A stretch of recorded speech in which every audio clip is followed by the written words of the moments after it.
see you. Come on in, why don't you have a seat? If you will. Oh, sure. They're gonna leave us.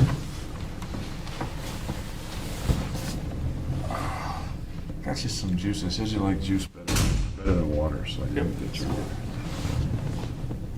Okay. Well, let me give you the explanation first, if I may.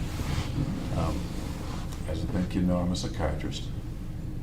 I was appointed by the judge to evaluate you.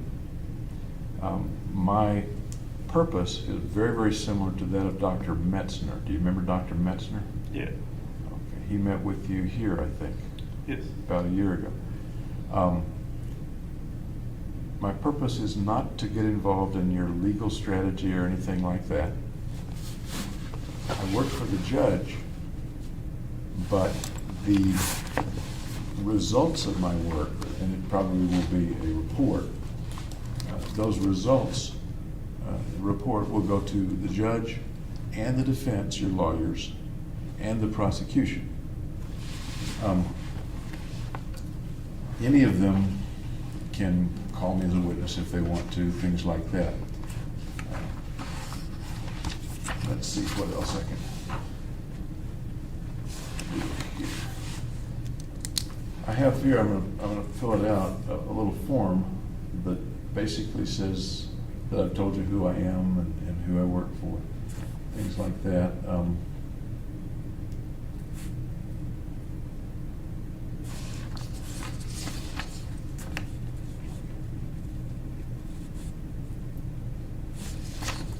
It also says, if you want to take a look at it with me, it says that, of course, the things we talk about are not confidential, that they may show up in a report, they may show up in testimony at some future time. We're videotaping all the interviews you and I will have. And I want to be sure that you know that and you recognize the camera back there. Several reasons for videotaping. One is to save me from having to take lots of notes. I'd rather listen to you than take notes. Another reason is to make sure that what I see in here is accurately gotten down.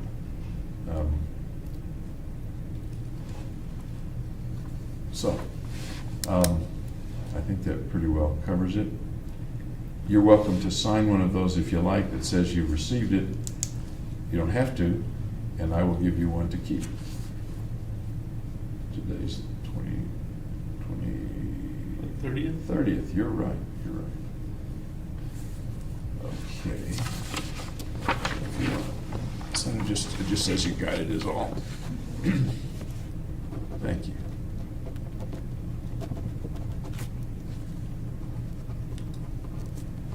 Excuse me. Great. Now why don't you keep the one you have in your hand? Okay. It just says the same thing. I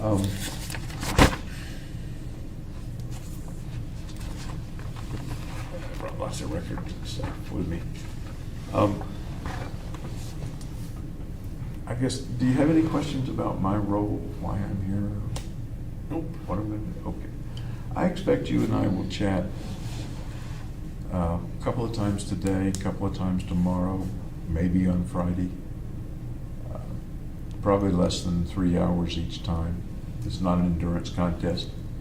If you need to go to the restroom or we need water or something like that, all you got to do is say so. First of all, how was the trip down? You came down a couple of hour drive, isn't it? From We actually flew part of the way. You flew? Yeah.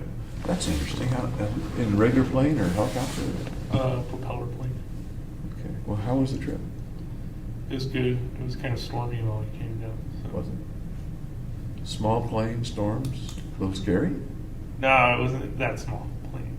Okay. Okay. I don't like flying myself, but I think it's fine. okay. All righty. This is your second time to the facility here. SimHip, that's the way they say it, right? Yeah. Okay. You're in the same area that you were in before? Yeah. A year ago? Okay. Some of the staff the same, or are they all new? Some of them are new. Okay. Okay. Treating you okay? Yep. How have they been treating you at the jail? Good. Treating you okay? Yeah. One of the things I notice about the jail is that it must be very isolated for you. Yeah, I'm in solitary. Can you frame for me the reasons that you're in solitary?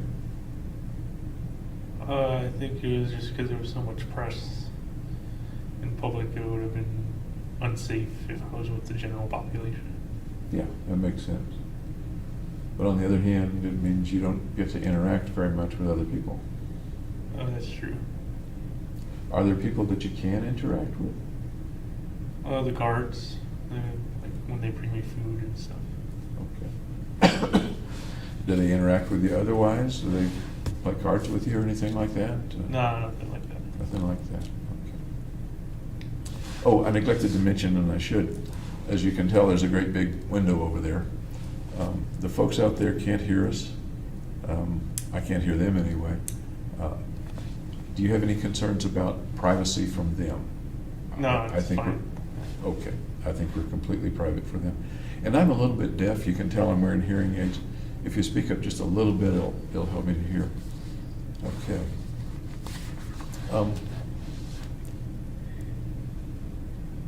We've got lots of time to talk, and we don't have to cover everything, certainly in one day. Can you give me an idea of how you're doing now? Just keeping to a routine.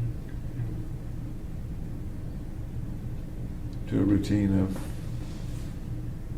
Exercise, reading, sleeping. okay. Are you getting a bit of exercise?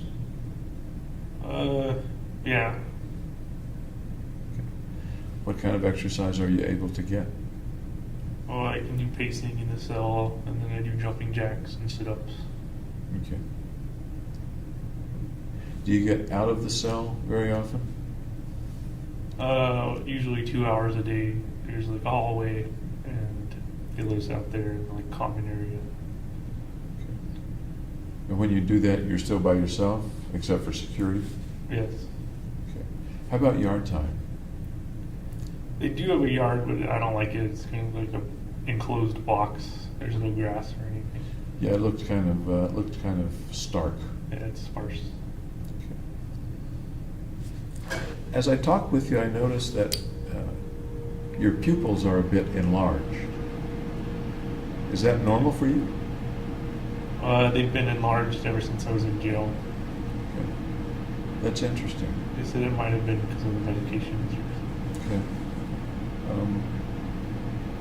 Does it trouble you, or the light's particularly bright? No, it doesn't bother me. Okay. Before you went to jail, were they also sometimes enlarged, or do you recall? No, they were just normal size. Why do you suppose they're enlarged?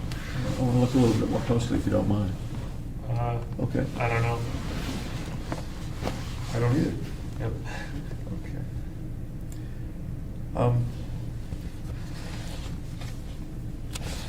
Let me kind of go through, I'm going to start with some general things that I have written down here. I'm not very organized, so I have to organize myself.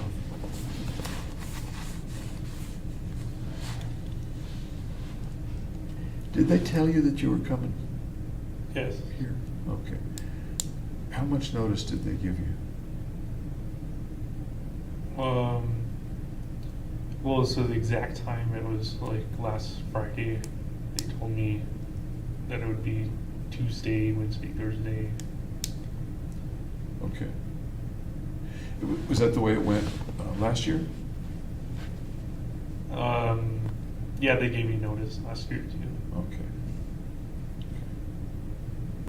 How'd you feel about coming down here? It's kind of a break from the normal routine. Yeah, I would think so. I would think so. This seems like a better place to be than the jail.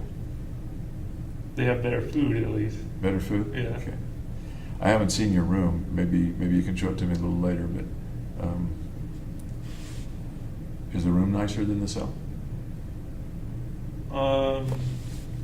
The cell's actually bigger because it's in medical and they can house 2 people per room.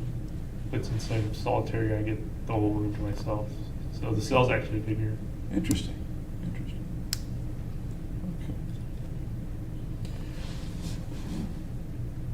Okay. I guess the first thing I'd like to do is get to know you a little bit better. You and I've only met very briefly in Aurora a week or 2 ago. What's the first thing I need to know about James Holmes? Could you be more specific? I'm a psychiatrist. I'm never specific. Oh. It's these open-ended questions, isn't it? What do you think people or shrinks should know about James Holmes to start off with? That I'm kind of shy, I guess. Okay. Kind of a shy fella. Yep. What do you mean by shy? I don't like to talk a lot.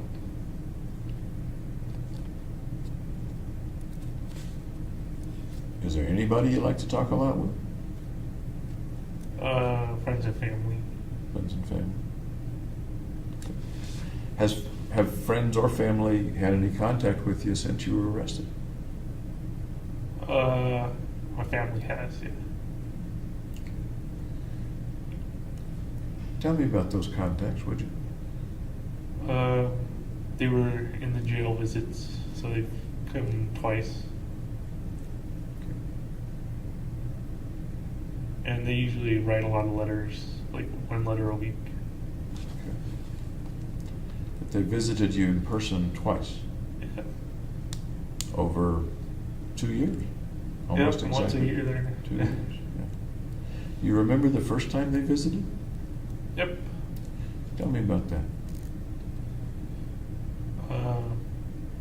Well, they had some adventure at IKEA trying to get all this furniture and stuff, but the names were weird. That was before you were arrested. No, that was after I was arrested. Oh, then I don't understand. The first time they visited while I was in jail. I don't understand then the adventure at IKEA. They had an adventure in IKEA. And what was that about? I don't understand. Well, they were just trying to order a bunch of stuff, but like in the warehouse, everything was like different. And was that the IKEA in Denver, Aurora area, or San Diego. in San Diego? Okay. And are you saying that's one of the things they talked about? Yeah, it's one of the things they talked about. I see. I was thinking differently. Okay. About when was that first visit? I don't recall exactly. Do you remember about how long it was after you were arrested? Maybe 8 months after. Okay. Do you remember the day you were arrested? What Yep. day? What day was that? July 20th, 2012. Okay. And obviously, I'm testing your memory a little bit. Oh, okay. So they visited several months later. Yeah. Where did you meet with them? Just in a visiting room in the jail. Okay. Was anybody else there? The lawyers were present too. Okay. Other than the lawyers and your folks, was any security present, or was it a private visit? It's a private visit, but then the security are just outside. Outside. Okay.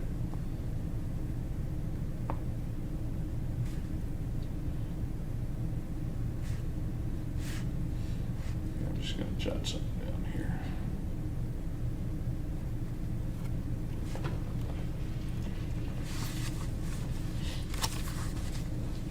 Do you remember anything else about what they talked about, or what you talked about, or how you felt seeing your parents?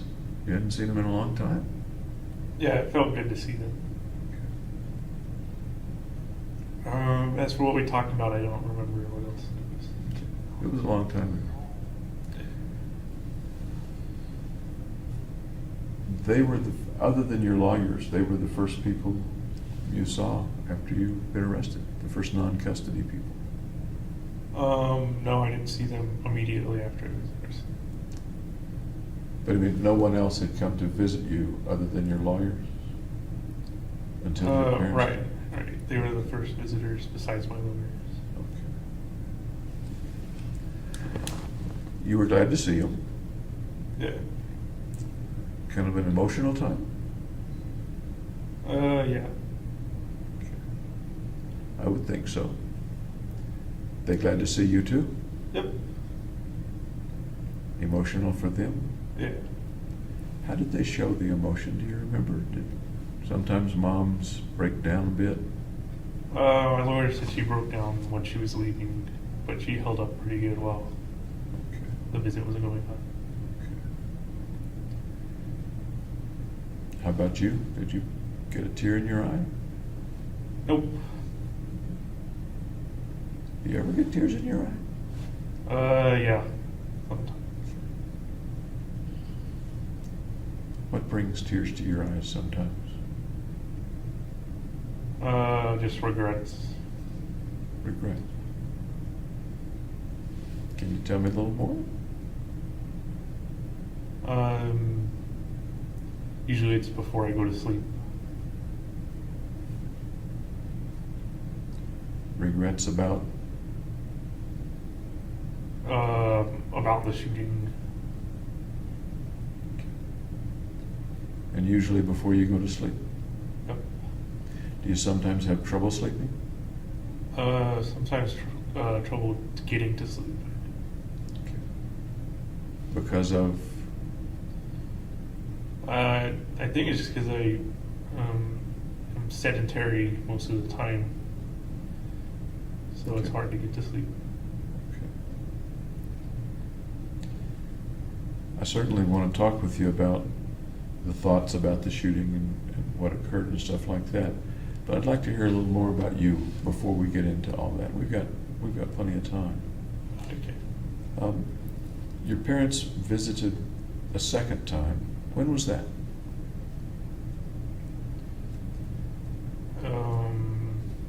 I'm not sure of the exact time. About. Maybe 4 or 5 months ago. What was that visit like? It was a good one. Can you expand on that a little bit?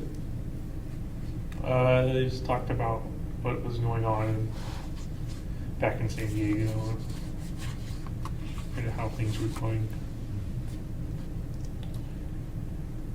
You left San Diego 2010, give or take? Yeah. Okay. Still have friends back there? They've moved all across the country since then. Okay.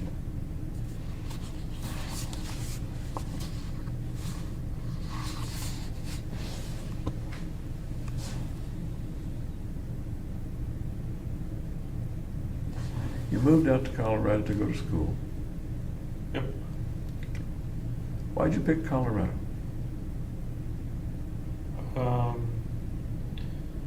Well, for one thing, there's like interesting scenery and lots of things to do. And also the professor's research was interesting to me. Okay. What were some of the interesting scenery and lots of things to do that you thought about? Well, there's the Rocky Mountains. You can go on hike and stuff. That's a pretty big deal. Yep. There are mountains in California, not quite like the Rockies. Great. And then the professor's research you liked. Do you remember what sort of research that was? Auditory research, research on the hippocampus, research on microRNAs. Okay. you applied to several schools and got in at several, I understand, and then you chose Colorado over, was Illinois a possibility? Yeah. What were the others? Okay. Illinois, Urbana-Champaign. Okay. Any other things that made you choose Colorado over Urbana-Champaign? They offered a training grant at Colorado that was almost twice as much as I would have gotten at Illinois. That's fair. So how is the living on training grants and stuff? Is that enough to live on? For me, at least, it is. Okay. Going back a little before that, for a year you were between undergraduate and graduate school, right? Was it about a year? Yeah. Okay. Tell me about that year. Well, it was kind of a transition period. So I moved back home with my parents so to save on rent. Mm-hmm. And then I got a job in a vitamin factory. That was the pill coating, right? Yeah, I was a pill coater. Coating pill. I have no idea how people coat pills. How does that work? There's like a big rotating steel drum, and you put the pills in there, and there's a bunch of nozzles that shoot, that kind of spray the pill paint kind of on it. And they need somebody to watch it because? Because the nozzles clog and there's temperature fluctuations, and somebody's got to put all the pills in and out of it. It must dry very quickly, or they'd stick together. It's a very fine coating, and it's spinning so it doesn't get stuck together. It's kind of rubbing against all the pills. Okay. How long did you do that? 3 months. Was it a good job, a mediocre job, like it, not like it? Mediocre job. In what way? Well, there's not that much kind of novel or new activities that present itself. It's kind of routine factory work. Why did you choose that job? I got offered it from the temp agency. Okay. So it was a matter of necessity. You needed the job. Mainly to get out of the house and kind of give my parents a break. Okay. It was full-time at the time? Yeah. Okay. And why did you leave the job? To go to all the graduate school interviews and then ultimately go to graduate school. Okay. So you didn't get fired or let go or laid off or anything like that? No, they'd offered me a permanent position there, but I went to graduate school. You could have been a permanent pill coater? Yes, I wouldn't have. I don't think I could do that permanently. I think I understand. Okay. Any other jobs that you had during that year between? Nope. Okay. Big run? No. No. Okay. What was it like living at home with your folks? It was all right. You're grown up, come back home to save money on rent, Yep. but you're an adult at that point. Yeah. So what's it like living as an adult in a home with your parents? I like living independently in the apartment better. There's kind of your own rules instead of house rules. Within the house, what sort of accommodation did you have? I had my own room.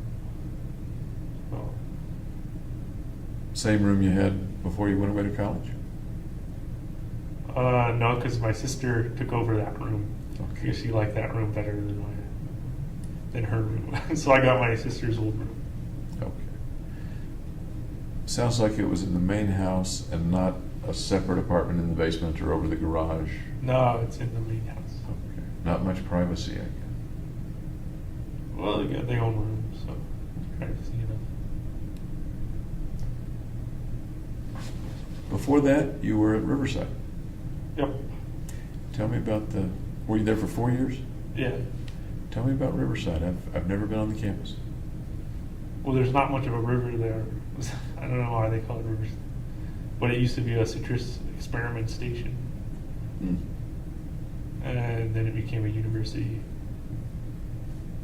Experiment station for what? Testing out like oranges. Oh, agricultural stuff. Yeah, agriculture. Okay. And tell me more about your college career there. I don't know very much about it. Well, initially I went to live in the dorms, and that was fun because it was a dorm atmosphere, so you got to meet a bunch of people.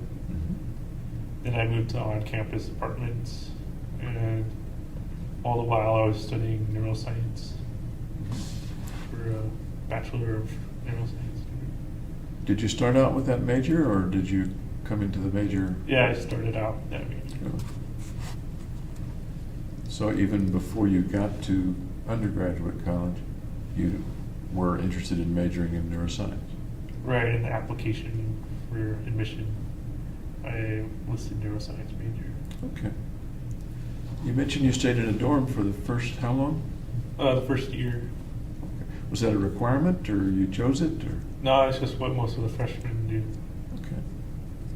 So what's dorm life like? It's been a long time since I've been in a dorm. It's been a long time since I've been in a dorm too, though. It's very communal, so you get to know people in the dorm. How did that work for you? As a guy who, you've already said you're kind of shy. Yeah, so it kind of helped me kind of bridge between new people. Tell me about some of the people you met. Well, there was like, my roommate was an entomologist. He kept like tarantulas in his room and stuff. Really? So did you handle the tarantulas? I did. I wasn't happy about it though. I've seen people let them crawl on their hands. You were able to do that? Yeah, it's not poisonous. Yeah. Interesting. You remember that roommate's name? Dale Halbritter. Dale Halbritter. Albritter. Whatever happened to Dale, do you know? I think he moved to Florida to study entomology for a PhD. Okay. So that was your roommate. Who else did you meet in the dorm? I met a mechanical engineering major, computer science majors. Was it a dorm that focused on science and engineering, or was that just It was by chance? honors dorm, so it was people who came in with high GPAs. Wow. Okay. That's right. You did very well in both undergraduate and high school, didn't you? Yeah. Let me stick with college for just a minute, but I do want to hear about the high school. Tell me more about college life for James Holmes. Well, it was like going out to dinner with friends, going to the dorm, dinner with friends, and sometimes partying, and lots of studying. Lots of studying.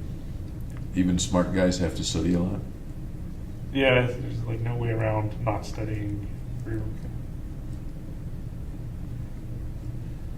Going out to dinner, are you getting a little money from home at that point? Do you have an outside job? Or? I had a full ride, so I had my tuition paid for.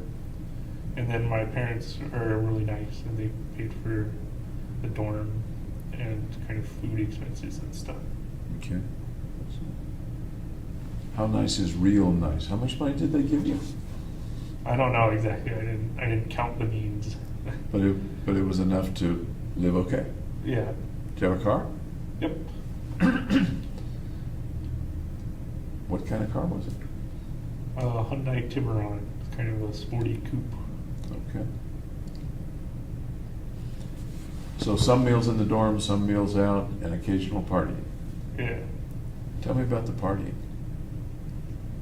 Well, what's there to tell? It's just partying, I guess.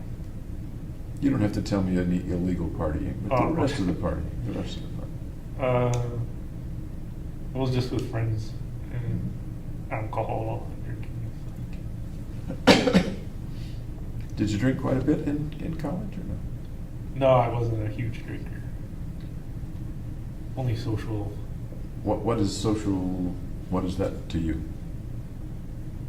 A place where drinking is a big focus, I guess. Did you ever get so drunk you passed out? No. Really? I'm part Irish. Okay. So you can hold it better than that. Okay. Did you ever get so drunk that you felt like you couldn't drive? I would usually carpool with whoever. Okay. Safe thing to do. Yep. Did you ever get so drunk that you did something that you didn't remember later? Problem. But then I don't remember what it was. Okay. At these parties, what would folks be doing? Talking, playing video games, that kind of thing. Where might they take place? At a house.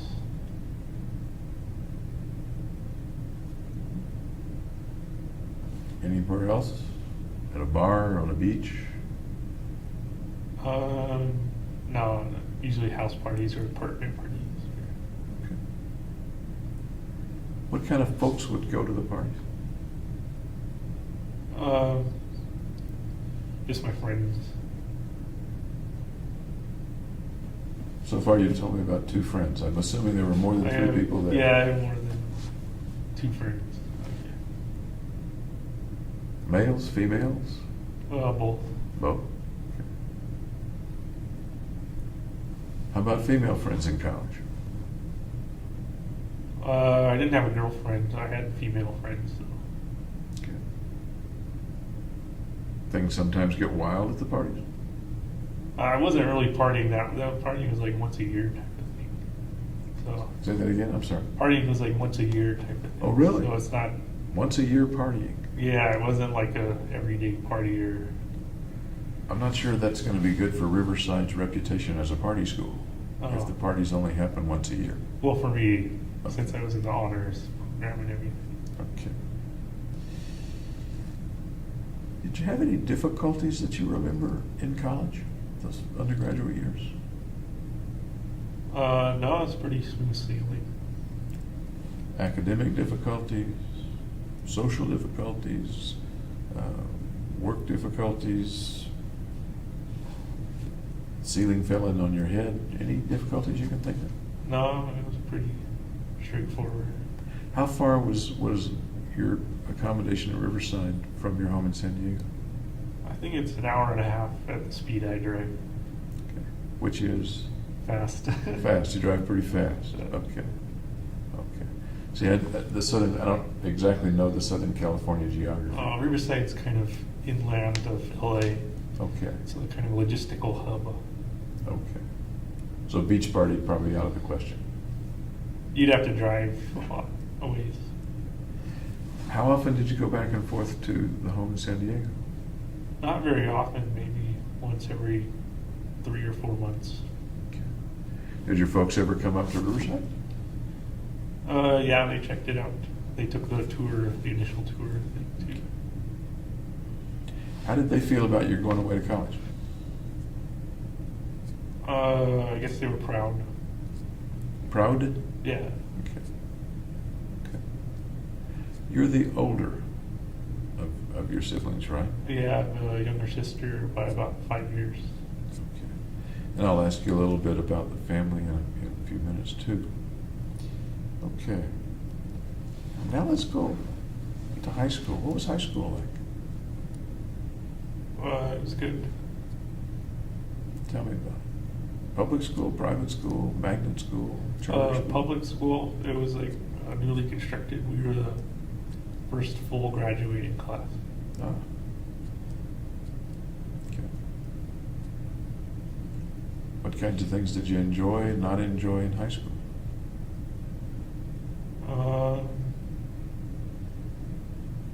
I enjoyed the schoolwork and hanging out with friends. Okay. Any particular kind of schoolwork you enjoyed? Math and science. And history. Any particular kind of science? Biology. Okay. I don't like physics very much. Okay. Biology and math. What level of math did you get to in high school? I'm curious. Like introductory calculus. Okay. You had no trouble with that in high school, obviously. Right. No, I passed and everything. Sounds like you did more than pass. I've seen your grades. You were like summa cum laude or something like that. Oh, they don't have that for like high school. Like a 3.9 or something. You remember what your For high school, I had a 4.0. 4.0? Holy cow! And then college, I had 3.949 or something. Wow. There's an interesting thing about that high school grade that I noticed in the records. And I've, as you might imagine, I've looked at a number of records, and there are a lot of records I haven't seen yet. You had a 4.0 average, and yet you were like 80th in your class. How does that come about? That 4.0 sounds to me like you're The top, yeah. tied for number one or something. Advanced placement classes, which are based on a 5.0 scale. So if you get an A and there, you go above the 4.0. I see. Were you in a lot of AP classes? Yeah, I took AP Computer Science, AP History, AP Calculus. You mentioned history twice. What kind of history did you like? I liked European civilizations better than U.S. history, I thought. Really? Yeah. Any particular portion of European civilization? It's been a while, but I guess like the monarchy of Louis XIV and everything. Any particular reason you can think of that you liked European better than U.S.? I think it was because it was more general and it wasn't like super specific compared to U.S. history, because there's not as much U.S. history. That's true. We've only been around, at least the Caucasian portion has only been around for a little less than 300 years. And In high school, social life? yeah, go out with my friends and do stuff. When you say go out with your friends, what friends, how many, where'd you go? I'm a curious person. My friends were in high school, and I made my friends in middle school, I guess. And they continued on into high school with me. Okay, so they traveled with you to the high school? Yep. Okay. Males, females, mixture? Mostly males. Okay. What'd you guys like to do? Play video games. Any particular video games you liked? StarCraft. I'm trying to think what the video games were at that time. I don't remember specifically what it was about. It's a real-time strategy. Okay. Athletics of interest to you? Were they? Yeah, I was in cross country and I played JV soccer. Okay. Cross country and soccer. Tell me about cross country. There was a lot of running. Yeah, so and it's usually like 100 people are in like one race or whatever. So although you're out there running away from a stadium, etc., there are lots of people in the race. Yeah. Where would you be in that group at the end of the race? Probably like 30th out of 100 or something. Okay. So you held your own, it sounds like. Yep. Okay. Any other areas of track that you ran or that you did? I did the 800 when I was in middle school on a track team. Okay. Pretty good at it? Like third or fourth, usually. Okay. Certainly held your own. Okay. Tell me about soccer. Oh, I played soccer since I was like in elementary school. Oh, and I always played defense. Okay. Defense and JV in high school. Yep. So there would be games with other schools. Yeah. And what position did you play defense? Either I could play any defense, right back, sweeper, stopper, back. Did you continue either running or playing soccer into college? I played intramural soccer in college. College, okay. The whole 4 years? No, just 1 year. Okay. Was it an active team? Yep, we play other intramural teams. Okay. And still defense? Yep. Okay. Have a girlfriend in high school? No, though some asked. Though Some asked. some asked. Yeah. Okay, and you said? I don't know what I said. A lot of the high school kids I know would love to be asked. Did you go out when you were asked or no? No, I didn't. Okay. Nowadays I would ask, how about boyfriends? No, I don't fly that way. Okay. Okay. You know, I saw something in the record that was interesting, but I didn't know the context of it. I don't know whether it was when you were in high school or college. It was a video that you were in, I think. Do you recall making a video with some guys? Probably for a school project. Do you remember what that was about? What that was? What the video was? No. I'm remembering one in which it looks like the characters were playing war roles, or army roles. It You was remember? on All Quiet on the Western Front by Hemingway.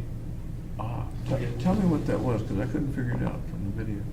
It was just a scene, I think, from the book. Okay. Do you think it was for school? Yeah, it was for school. So, tell me about the project. It sounds interesting. Well, I don't remember anything else besides that. Okay. Do you remember what part you played? I think I was a soldier. Did you operate the camera as well, or No, do I any don't of the- think so. Any of the directing? You were a soldier. Yeah. I know one of the soldiers got shot and was laying face down. Would that have been you? I don't remember. Okay. I was just curious. Any other videos or video type experience or dramatics that you recall? I think there was a Salk video, the Salk Institute, where I did a presentation on kind of temporal relations. Tell me about that experience at the Salk Institute and what you did there. The experience? Mhm. Well, every Friday we have like a learning synopsis or something. And then most of the time we're working on the project in a lab. How did you get to the Salk Institute? I applied. It was an internship. And when was this? Give me some context, if you would. At the end of high school, before college. Mhm. So it was like a 3-month internship. Tell me about that. How did you find out about it? What made you want to do it? What did you end up doing? Well, they'd advertised at our school, like over the monitor system. And So I applied and I did computer programming for my research project. You were there for 3 months? Yeah, I believe so. Did you get paid for that? Yep. Imagine it looked good on your resume. I guess so. When you say computer programming for it, what sort of programming, what were you doing with that? I was doing Adobe Flash programming. I made a Flickr Fusion utility. It's a way to tell the RGB values between different monitors. So there's like a flickering light, and then you adjust the red, green, blue so that it doesn't flicker, and that gives you a value specific to that monitor's resolution. And what did that have to do with what the Salk Institute was doing? That was what was happening in the specific lab I joined. So that was my project. And I had another project, which was to make a rock, paper, scissors game that had like an temporal illusion in it. I don't understand. So I had to make the rock, paper, scissors look like it appeared before you pressed your rock, paper, scissors in a rock, paper, scissors game. Did it purport to predict yours or to beat you or what? It created an adaptation, so it had a series of delays before it would show the rock, paper, scissors image. And then it built those delays so that you couldn't detect them normally. They were kind of subconscious. And then when it removes the delays, it appears that the computer goes before the person does. Let me see if I understand. So it appears that the computer predicted the person's action when it didn't really? I'm not sure I understand. Right, it predicts like the counter move to the human's move, but it shows it the computer's move first before you make your move. I think I'm catching on. I think I'm catching. But the purpose was for the computer to beat the person? Yeah, and make it look like the computer wasn't cheating. Interesting. Gee. Was it pretty competitive to get that position for the summer? Yeah, I think there were like 4 other people who were interviewing at the same lab I was, and then there were other labs too. At that point, had you already gotten into Riverside? I think the chronology of it was I had already got accepted. Okay.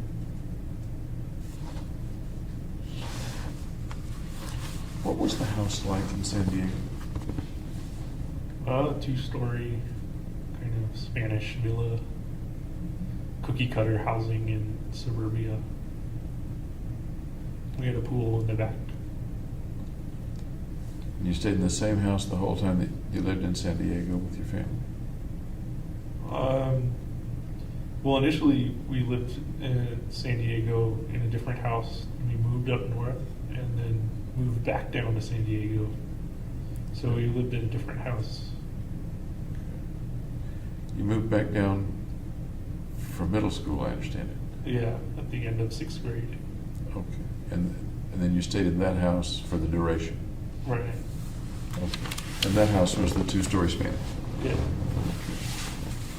The people in the house were My family. your family? Tell me about the family. Mom, dad, and I understand one sister. Well, my mom's a nurse. I think she does more administrative work than kind of the hands-on nurse stuff.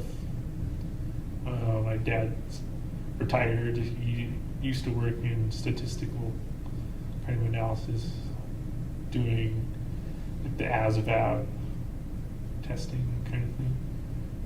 And then he went on to work in Fair Isaac, which works on countering credit card fraud, predicting models. And what was the name? You said Fair Isaac? Fair Isaac. Yeah, That's the name of the company. company. Okay. Okay. So both mom and dad were working when you were living there in middle school and high school? Yep. Okay. Sister was going to school? Yeah. Okay. How would you describe the family? Typical suburban family. And what's that for you, for Southern California? I've never lived in Southern California. I don't know how to describe it. Pick some adjectives. Happy family. Yes, well-rounded. Well-rounded. In the sense of what? I don't know. I don't either. I've been trying to read minds for years and I've never been able to, so you kind of got to help me. I just get well-rounded in general. Is warm a word you'd use to describe the family? Yeah, Or loving too. I'm sorry? Loving. Loving. How did folks in the family show warm and loving? Just talking to each other.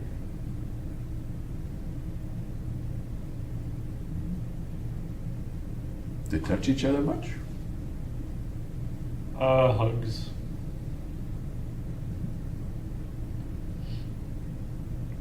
And how about you? Were you one of the warm, loving folks too? Yep.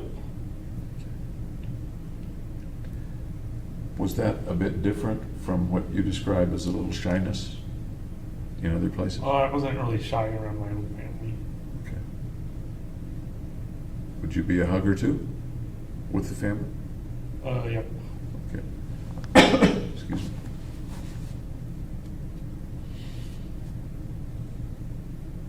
Tell me about your sister.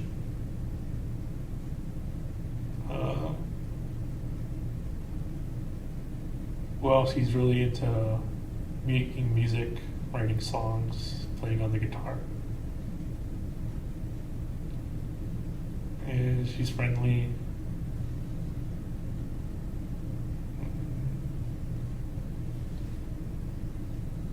Adventurous, I guess.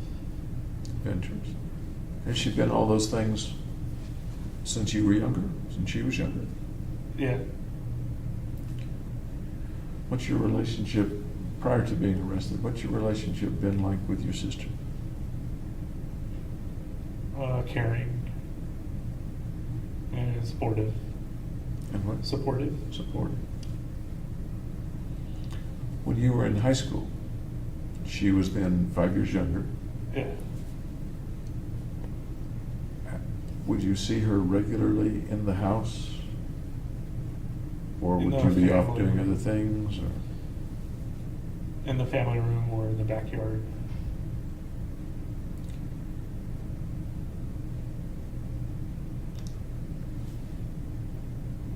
Almost a kid sister, not quite. Did she get in the way of some of the things you and your friends wanted to do? Was she a pest or no? Sometimes when I was younger, she was kind of a little intrusive, wanted to do exactly what I was doing, that kind of thing. She must have looked up to you. Yeah. Okay. What did she think of her big brother? Well, you'd have to ask her. Yeah, you know what did she think of her big brother? I don't know. You can speculate.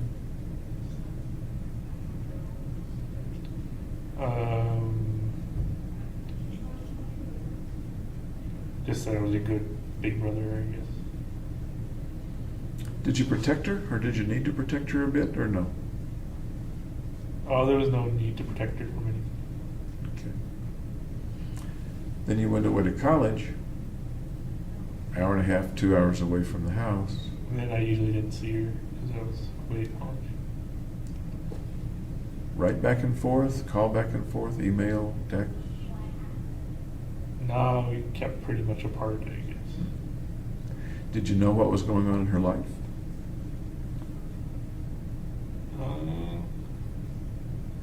Not that much, no. Did she keep up with what was going on in your life? I don't think so. Send you emails or? No.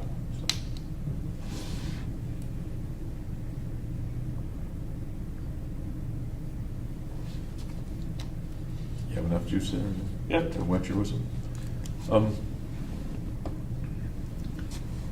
You mentioned that your folks write to you pretty regularly. Do you hear from your sister much?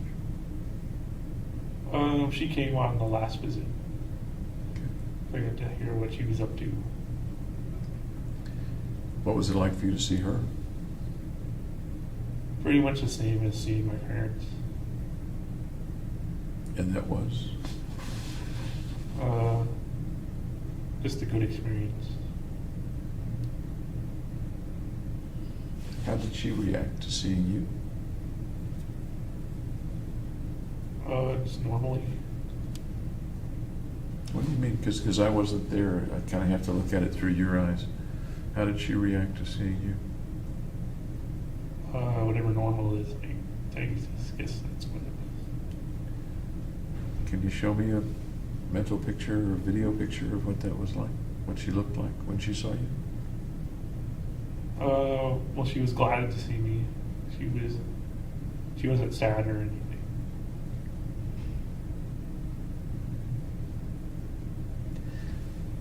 Did she or your parents seem concerned about you? My mom seemed concerned. In what way? Just to see if I was doing okay and everything. How about your dad?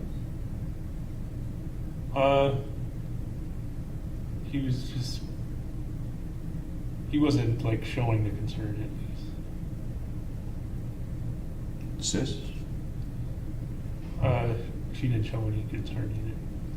Do you think they were concerned even though they didn't show it, or do you think they just didn't give a darn? I think they were concerned.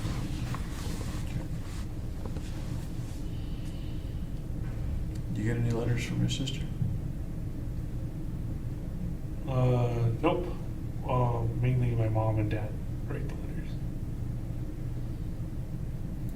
Has your sister not written you at all? I think she wrote me once, but I'm not sure. What do you think of that? I guess pretty much we're living different lives.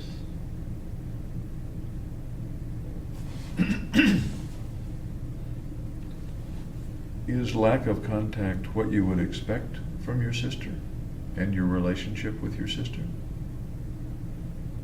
Yeah, since pretty much it was the same since I've been in college. Durant, Edward 2. Durant, Edward 2. But you described a pretty normal brother-sister relationship. Right. And now what you're describing is almost no brother-sister or sister-brother relationship. Yeah, we kind of went in separate directions. Sounds more than that. Well, I don't know what to say. You ever wonder why she doesn't write? No, I never really thought about it. Really?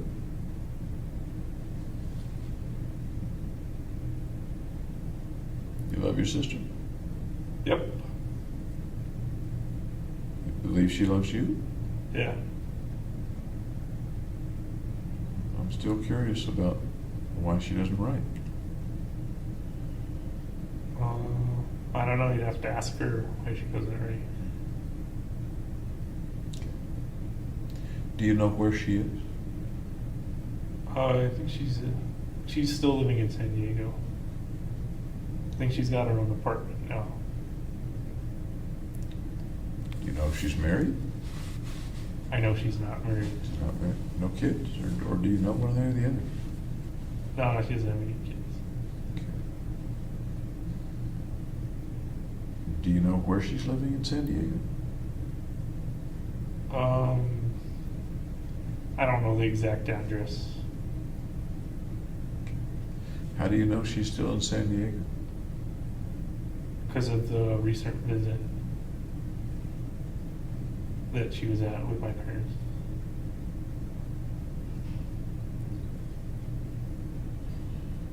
Mom writes you every week or so? Yep. I'm sorry? Yeah. Okay. What kinds of things does she write to her son?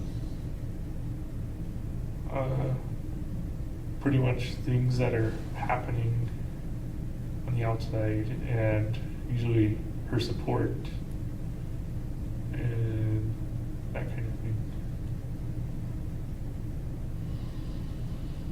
Does she tell you much about about your sister? Yeah, she would say like my sister was working at a sub sandwich place. The letters usually come from Mom? From both Mom and Dad? My dad usually writes once a month.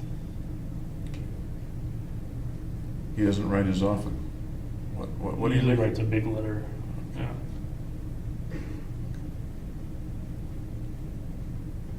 Would you say he writes a big letter once a month and Mom writes short letters once a week? Is that what you mean, or no? No, my mom writes like medium letters. What do you make of the fact that Dad doesn't write as much? I think that's kind of his personality, is that he's kind of distinct.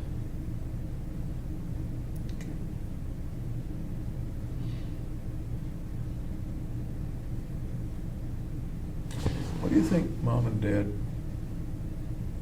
feel about having a son who was arrested and in jail, arrested for the shootings? How do you think that's affected them? Negatively.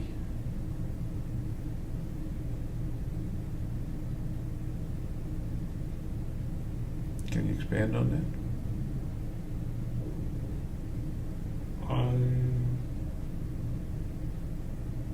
I don't know what to say. that? Speculate a little for me, would you? Kind of trying to put yourself in their place, or what you think is going on with them when they think about it? I guess it makes them sad.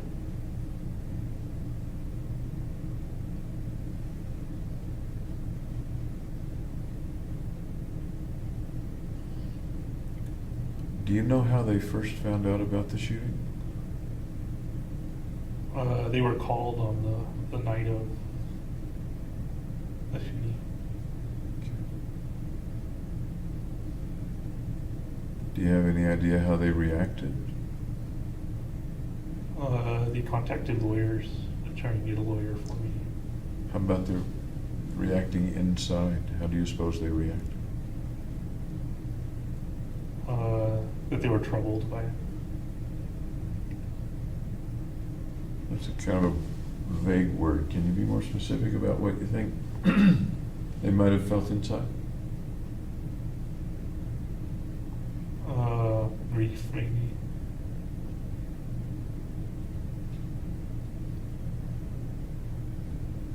How do you think you would have reacted if it were your son? I want to help them as soon as possible.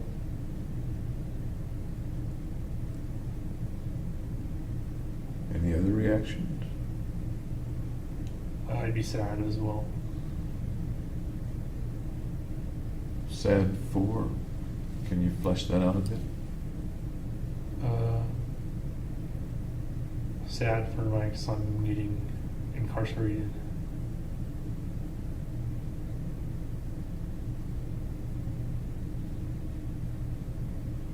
Flesh it out a little more.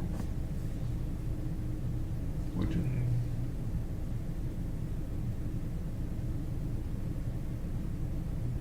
I don't know. If Hemingway were writing about it, like the video that y'all did, All Quiet on the Western Front,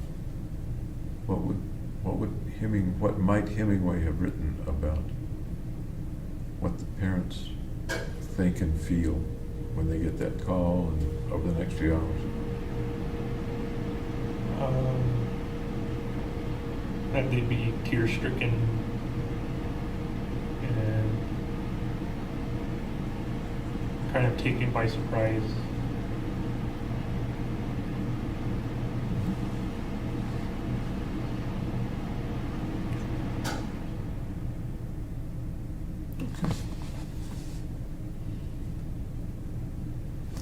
Going back to childhood a little bit more. You came back to San Diego in middle school. Tell me where you were up north. What was the A community? place called Salinas. In Salinas, okay. That's north and toward the coast? No, it's over the coast range from the coast, isn't it? Or am I wrong? It's near the coast. Okay. What was Salinas like? It was pretty agricultural. They grew lots of strawberries and artichokes. And it was a big canyon behind my house. Hmm. Yep. And why were your folks there? Why did the family move to Salinas? My dad got a job up there. What sort of job? Doing the statistical work for the ASVAB testing. For? ASVAB testing. That's the testing to see like where people in the military should be placed. Okay. And what was home like in Salinas?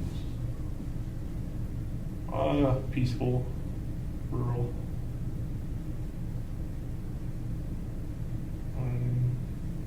Active. It was pretty active there. Show me the video. Show me the video in my mind so I can see. Well, I played capture the flag in the canyon with my friends. And played basketball and flag football, that kind of thing.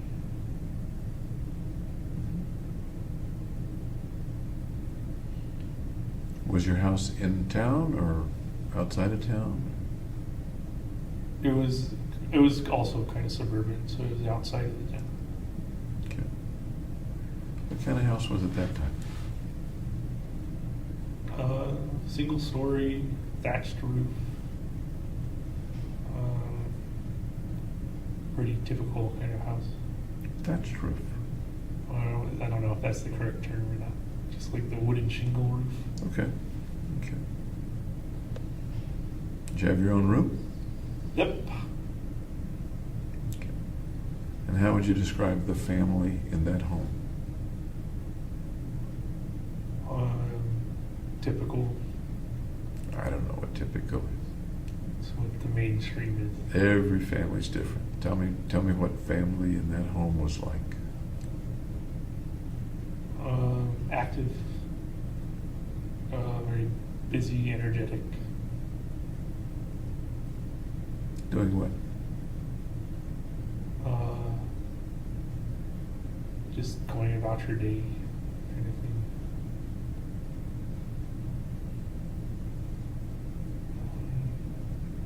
But I don't know what the day was to go about. You're the one that's picturing it in your mind, and I can't see a picture. Right, I can't transfer pictures in my mind. Try. Tell me what you're seeing in your mind. Just making pizzas.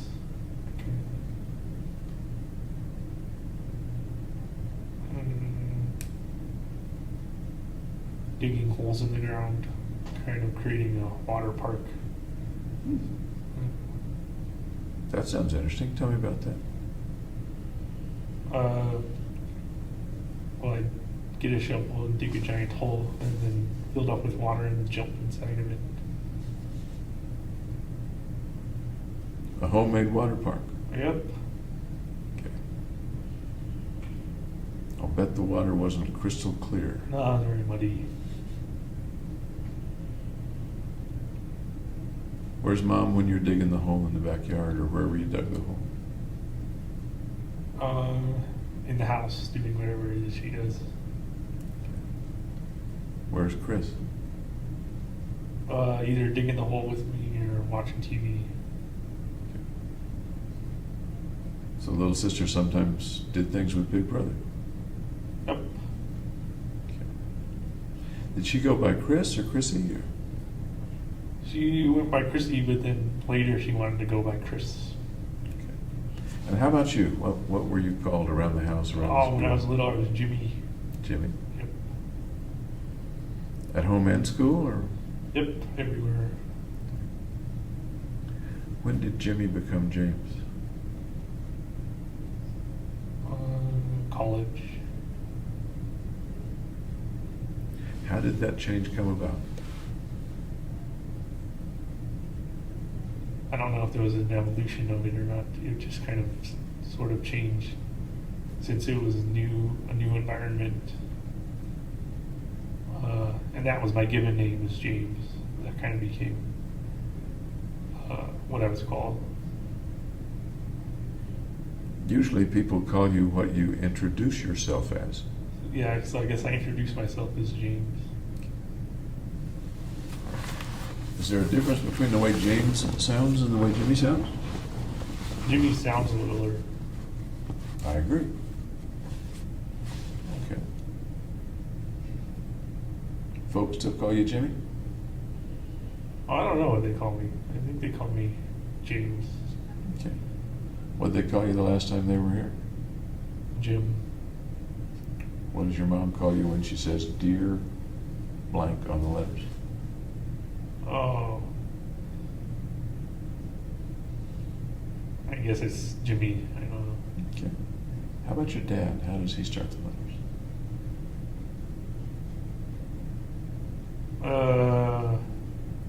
I think it's Jimmy as well. Okay. Is that okay with you, or would you Yeah, it's sometimes fine. correct them? No, I wouldn't. Okay. The neighborhood in Salinas was, what kind of neighborhood? You said the word suburban. Yeah, it was a good neighborhood. Okay. We knew our neighbors and everything. Okay. What kinds of people were they? One ran like a jewelry shop, and the other was a kind of artist at a penitentiary. An artist at a penitentiary. He teaches like an art class at the penitentiary. Hmm. That's an interesting neighbor to have. And the kids you played with, what were they like? Typical rambunctious kids. Were you one of the rambunctious ones, or no? Yep. What's rambunctious mean in Salinas, California? Very energetic, kind of always doing something. Like what? Besides digging holes and filling them with water and jumping in? Playing video games. Okay. More video games than outside, or more outside than video games? When I was a kid, it was more outside. How about in high school? It was video games more. Would you say your video game career in high school was similar to your friends, or more or less? I'd say similar. How about in college? Then I was mostly working, but it was still more video games than outside. Okay.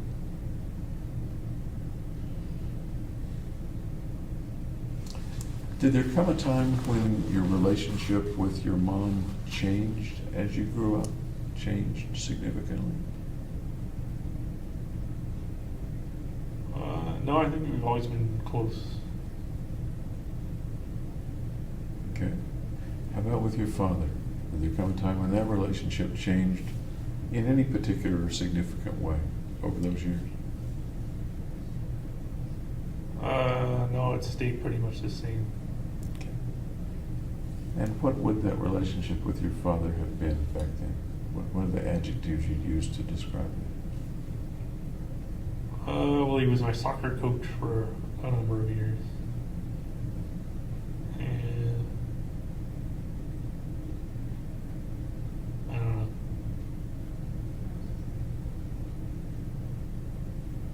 What's it like having a father who's the coach? I mean, he's coaching everybody, including you, I would imagine.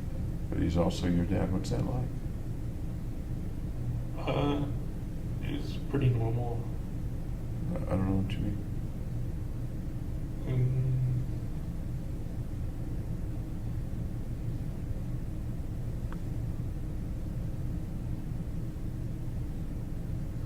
Well, I don't know, he's just kind of a dad and a coach.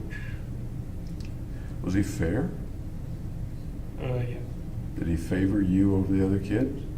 No, he was fair. Did he disfavor you over the other kids, just to be fair? No, not really. Okay.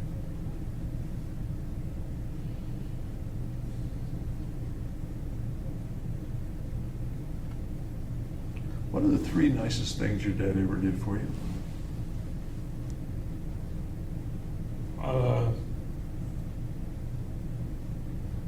Well, he paid for most of my car payment.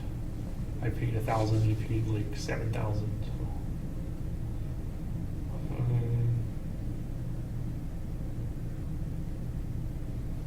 Took me to the beach. Had ice cream and stuff.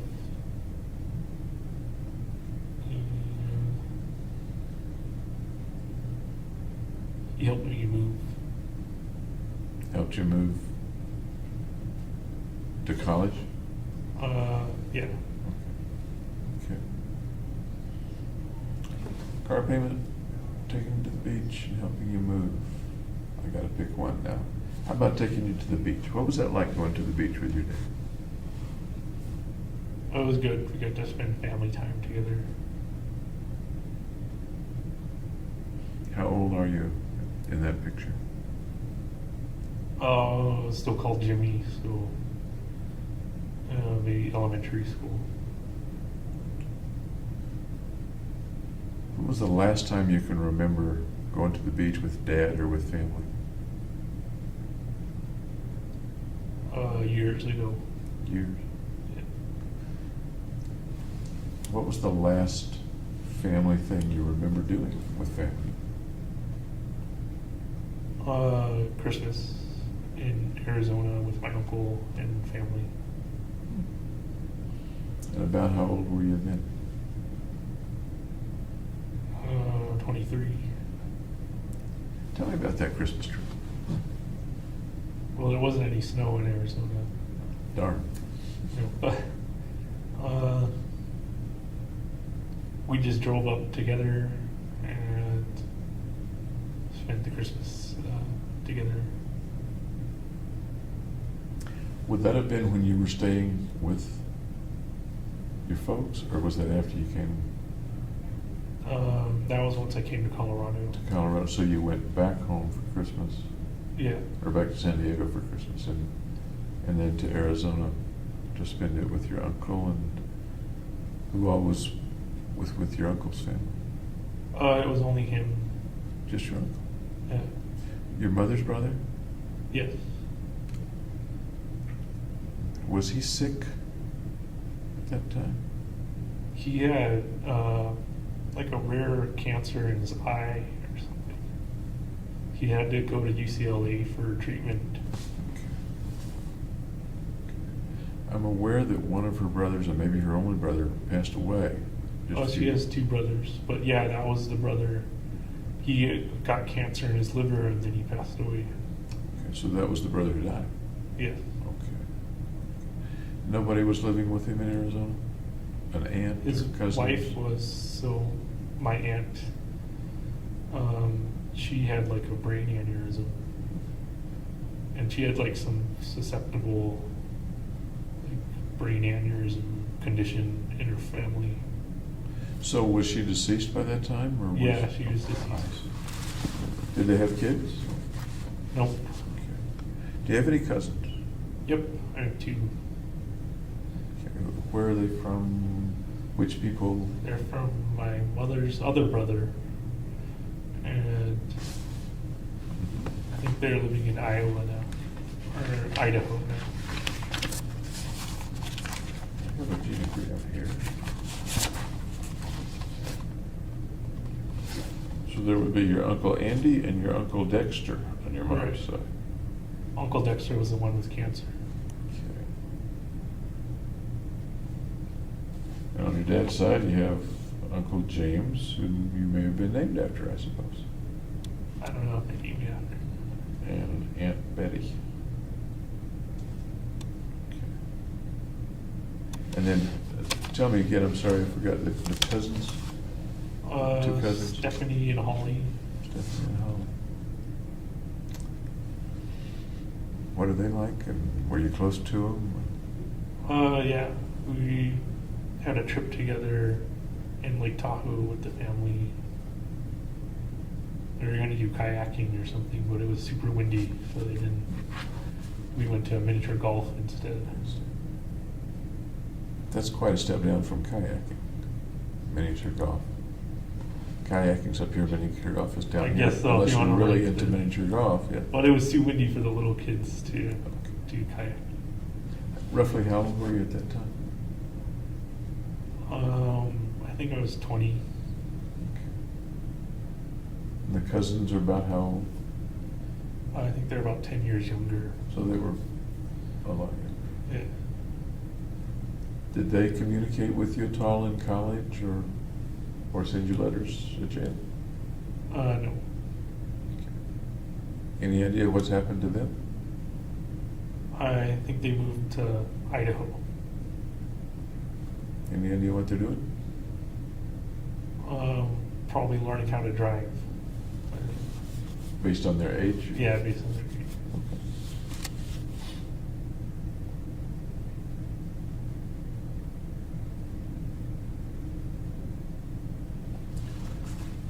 Any other family things that you remember? Well, wait a minute, I'm gonna go back and do the same thing with your mom as I did with your dad. You nicely told me three things, the three most important things your dad did. Let's hear the three most important things that you can think of that your mom has done for you.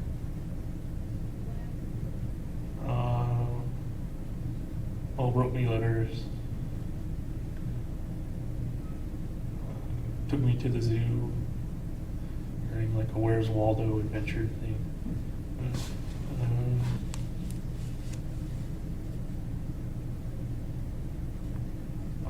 Made spaghetti together. Took you to the zoo, roughly what age? 7 or 8 Okay. And the Where's Waldo adventures would be at the zoo. at the zoo, okay. And making spaghetti together, that's the one I'm gonna pick for you to tell me more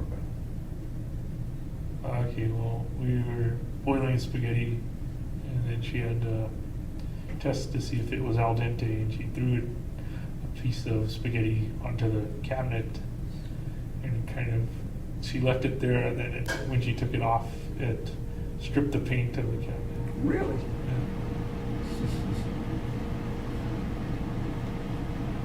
So you were about how old then? Little kid or big kid? Old enough to cook. Okay. Was she teaching you to make spaghetti, or was she just letting you help her make the spaghetti? A bit of both, I think. Were there other times when she taught you things? Yeah. Like what? I can't remember. Try a little bit. What else did she teach you? Your mom?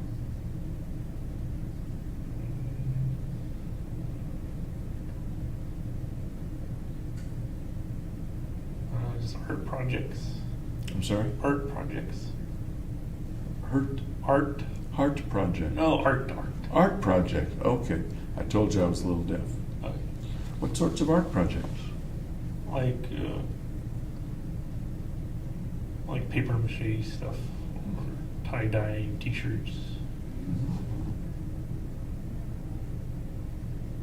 Was it just you that she was teaching, or was it other people too? My little sister too. I'm sorry? My little sister as well. Little sister too. So you'd make paper mache at home? Yeah, stuff like that, like Easter egg coloring, that kind of thing. How old are you at these times when she's teaching you art projects? 7 or 8. Okay. Good memories? Yep. So do you still do any of that? The art projects, the cooking? I do the cooking, I don't do the art project. Before you went to jail, what did you like to cook? Pizza, rice and chili and chicken. Twice you've mentioned pizza. You're talking about making pizza from scratch? No, not when I was cooking. Initially, we made pizza from scratch for like a school thing to like feed everybody in the class or something. She helped with that.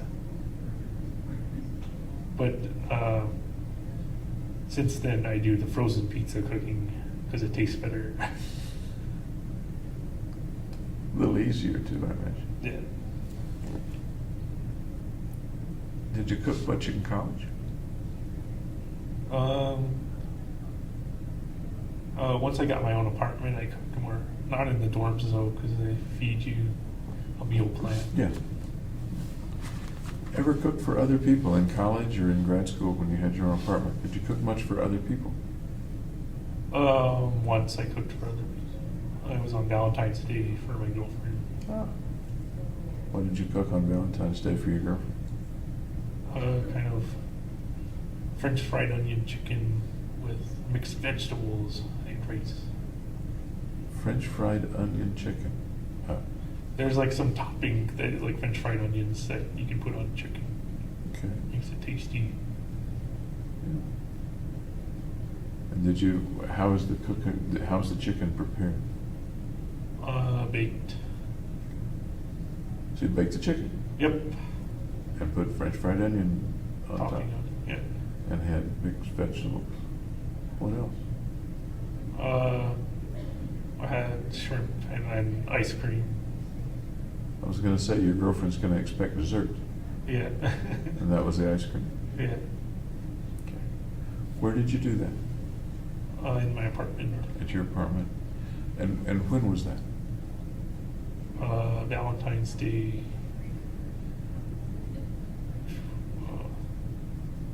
I don't know which year, but whichever year I was in graduate school. It was in grad school, so it was in Colorado. Yeah. And which girlfriend was it? Was that Gargi? Yeah. Okay. Okay. How did that evening turn out? Okay. Good Valentine's Day? Yep. You got to tell me more than just yep for Valentine's Day. Tell me more. Well, I don't usually celebrate Valentine's Day. But you were that time. Yeah. So tell me more about the dinner and the evening with Gargi. Well, I lit candles. The good smelling candles.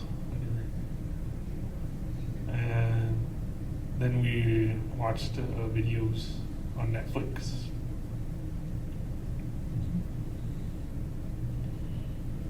Sounds like a nice evening. Yep. Good smelling candles. The candles were because you liked the candles or because you thought she might like the candles? Because I like the candles. You like the candles? Yeah. Okay. And who picked the Netflix movies? I don't remember what we picked or watched. Do you remember who picked them? I think she did. You may not remember the exact movie, but what kind of movie do you suppose it was? Well, we watched Saturday Night Live music videos, so they had like music videos. Okay. Music. Do you like music? Yeah, Okay.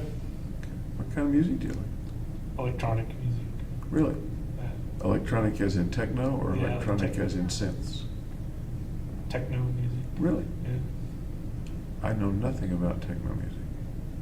I don't know that much about it.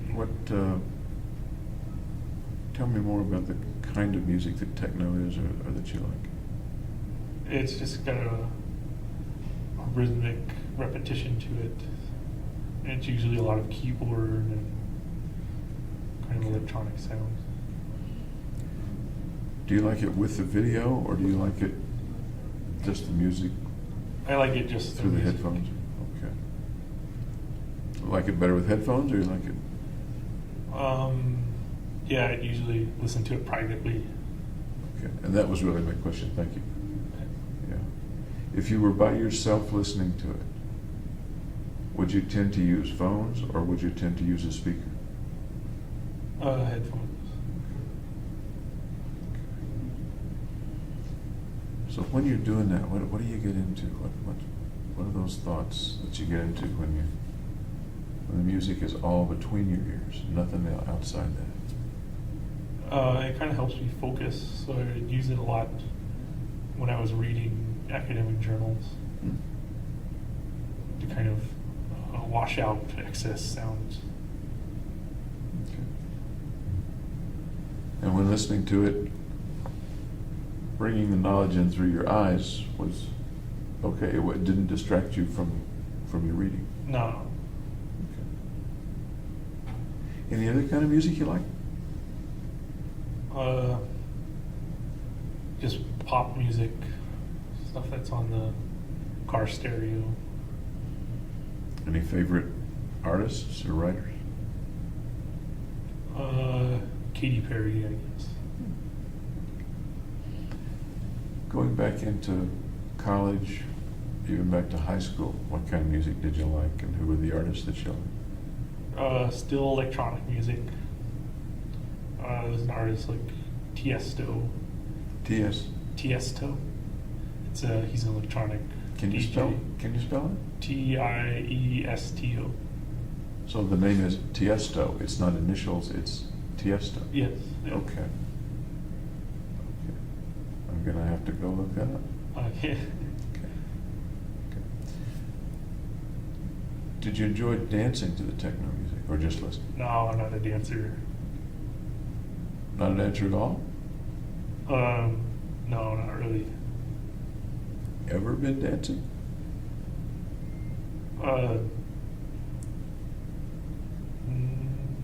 No. Okay. Was Gargi a dancer? Did she like to dance? She wasn't a dancer either. Other girls that you've been out with, and I don't know who they are. Can you name some other girls that you've been out with in college or high school? Well, all the grad- others have grad- been friends. Friend. So going out with a friend, not a quote date, or am I wrong? Going out with a friend instead of a girlfriend, kind of thing. Okay. When about was the first person you would consider a girlfriend date, or somebody that you wanted to become a girlfriend date? If that makes sense. That was probably graduate school with Gargi. Okay.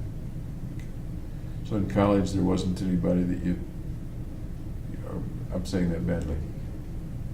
In college, you didn't particularly want to develop a relationship with a girl? Or am I wrong? did, but she wanted to be friends. Okay, okay, and it takes two, doesn't it? Yes. It does. Tell me about her wanting to be a friend. Tell me about that situation. Well, she just didn't show any romantic interest. Say that again? She didn't show any romantic interest. Okay. When was it? What kind of person was it?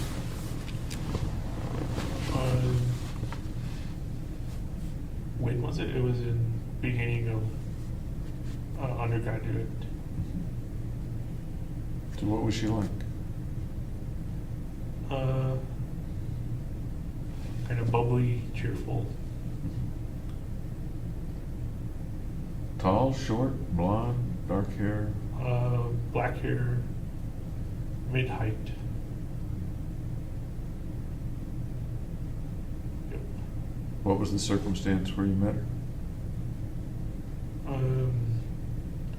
She lived in a nearby dorm. But you've got to meet her somehow. No, I met her in the dorm setting, kind of in the common area. So what did you do? How did you meet her, introduce yourself? What did you do? I don't remember that stuff. What do you think you did? Just said hello.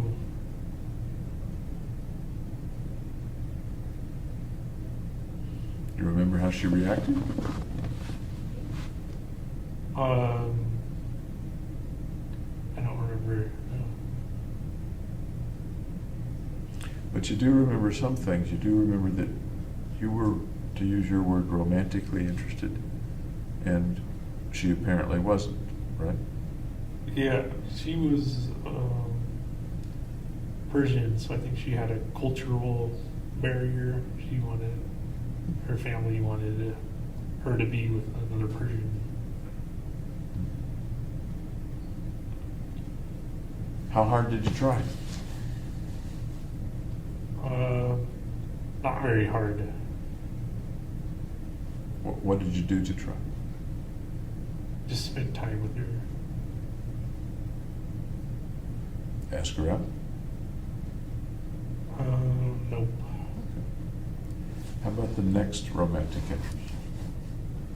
Or possibility of romantic interest? That was probably when I was in my summer job as a camp counselor with another camp counselor. And that was Max something camp? Yeah, Camp Max Strauss. Okay. So that was between a couple of the years of your undergraduate? Yeah. Okay. Between freshman, sophomore, junior? Well, I think it was sophomore, junior. Okay. Tell me about that one. Well, we went on a date to the movies, and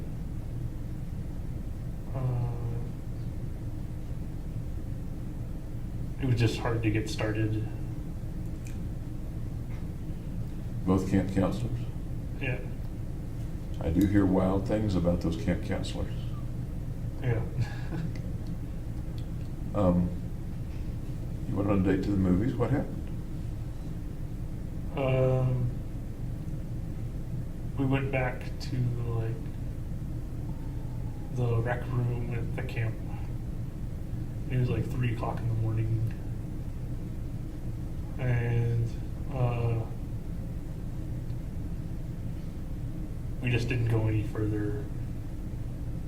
Okay. What kind of a girl was she? Cheerful and bubbly.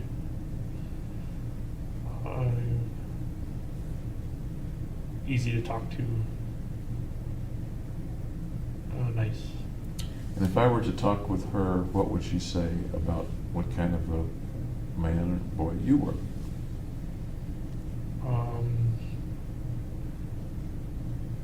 Probably that I was shy.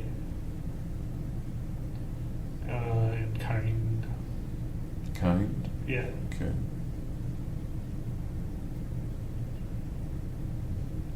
Tell me about kind.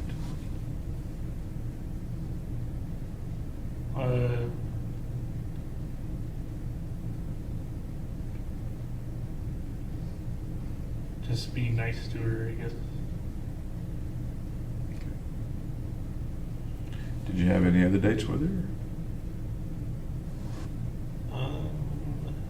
Yeah. We went walking around a club in Hollywood. Oh, you got me interested. That club in Hollywood.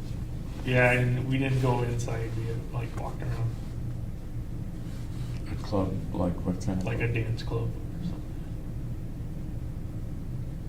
But you didn't go inside to dance. No, Do you think she wanted to? no, I don't think so. Where is Camp Max Strauss? It's in Glendale, California, kind of just north of LA. So it's a good distance from Hollywood. Maybe like 30, 45 minutes. So you went on a date. You need to fill in some of the blanks because I'm getting confused here. How did you get from 2 counselors at Camp Strauss to 2 young people walking around the club in Hollywood? When we carpooled with some people who were going to the club, I actually had to drive back because they were so drunk. Okay. And you and she decided not to go in? Yeah. Was it one of those clubs where the doorman might not let you in? Or could you have gone in if you wanted to? It might have been a 21 and over club. I don't remember. Okay. And at that point, you weren't 21 yet? No, I was 20. Okay. Okay. What else would she have said about you? You said shy, you said kind. What else would she have said about you? Funny.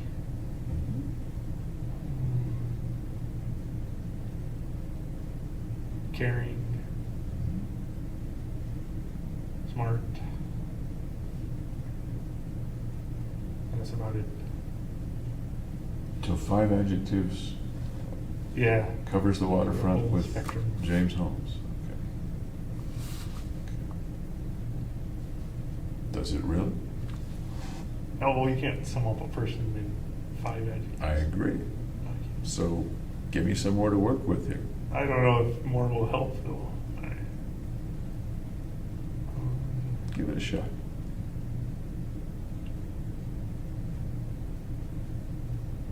Quiet.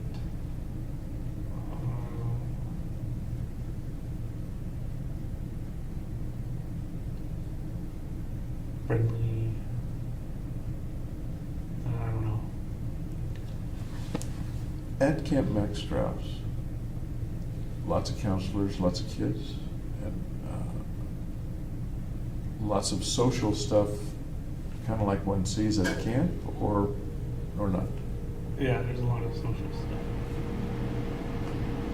Tell me what kind of camp it was. I did get some information about it, but I don't remember. What kind of camp was it? Well, there was horses, there's a pool, there's a rock climbing gym place, a game room, a recreation hall for like music, and then a big field where they can just do free stuff. So it wasn't set way back in the mountains, but it was in the country. Is that accurate? It's kind of in a suburban place too, but it like borders on a mountain. There's a bunch of rattlesnakes in there. Really?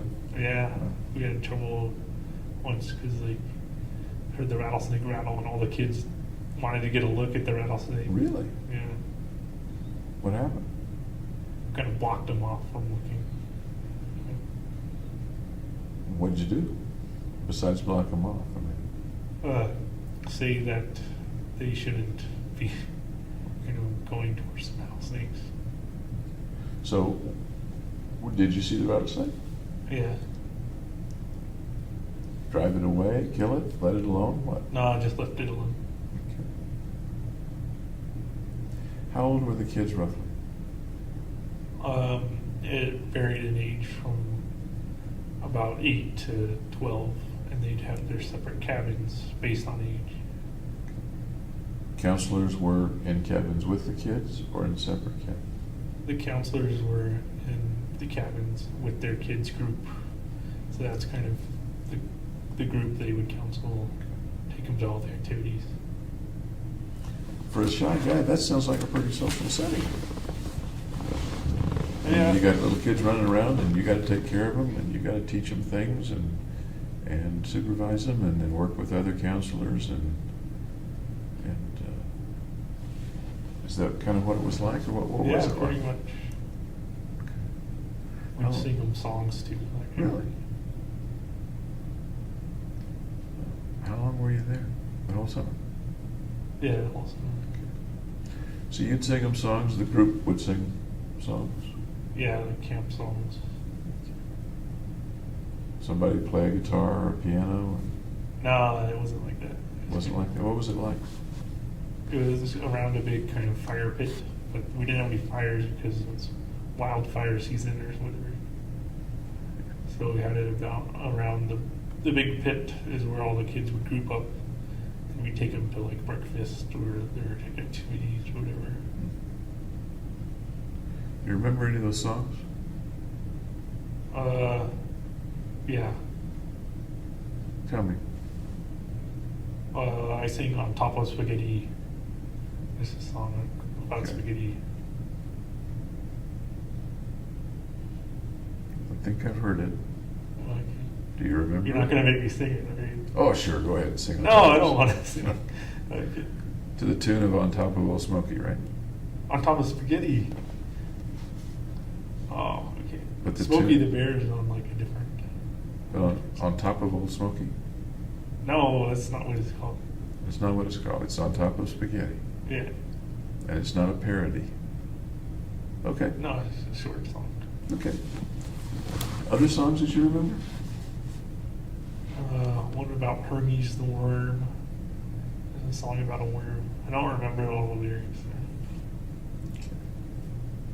Kids liked it? Yeah, it kept them occupied. Okay. How did you enjoy being there that summer?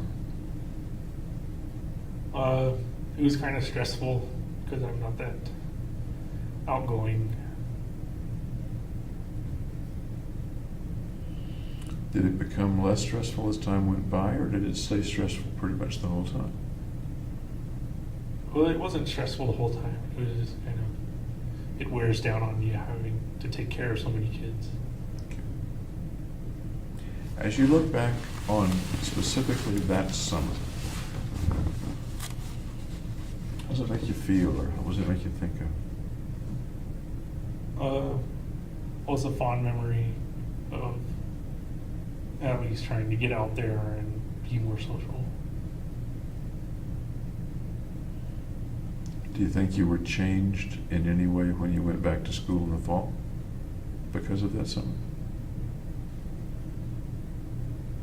I was more aware of the responsibility of taking care of children.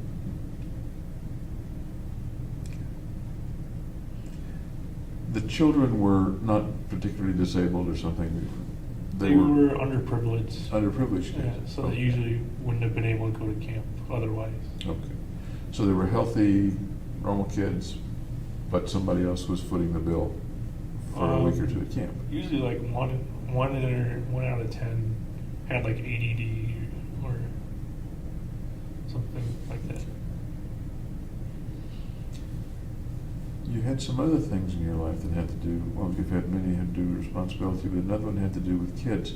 And I'm kind of watching the time, we're going to have to stop. But I'd like to hear, maybe when we meet again this afternoon, about the orphanage. You visited regularly. Yeah, in Tijuana. An orphanage in Tijuana. I'd like to hear more about that. What I'd like to do is meet with you this afternoon, starting about 2. Okay.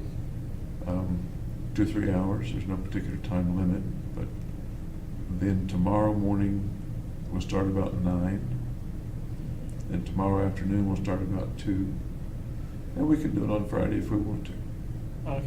Is that okay with you? Yep. Any questions you have for me before we break for lunch, etc.? Nope. Okay. Thanks for talking with me, and I'll see you in a couple hours. All right. See you then. See you at 4:35. Sure. Okay.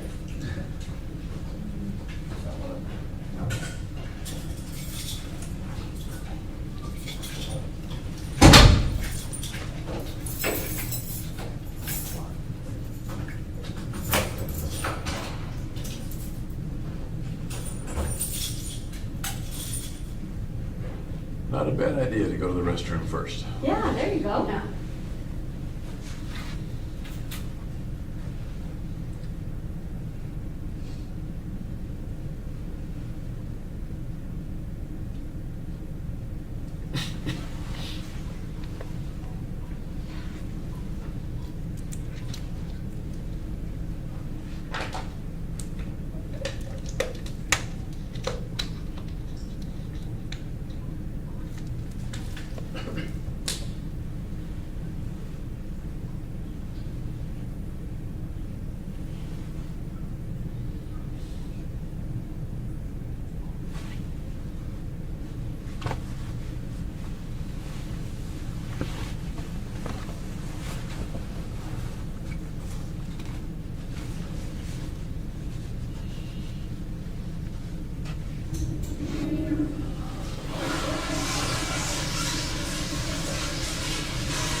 Have a seat, won't you? I think we got you some fresh juice there.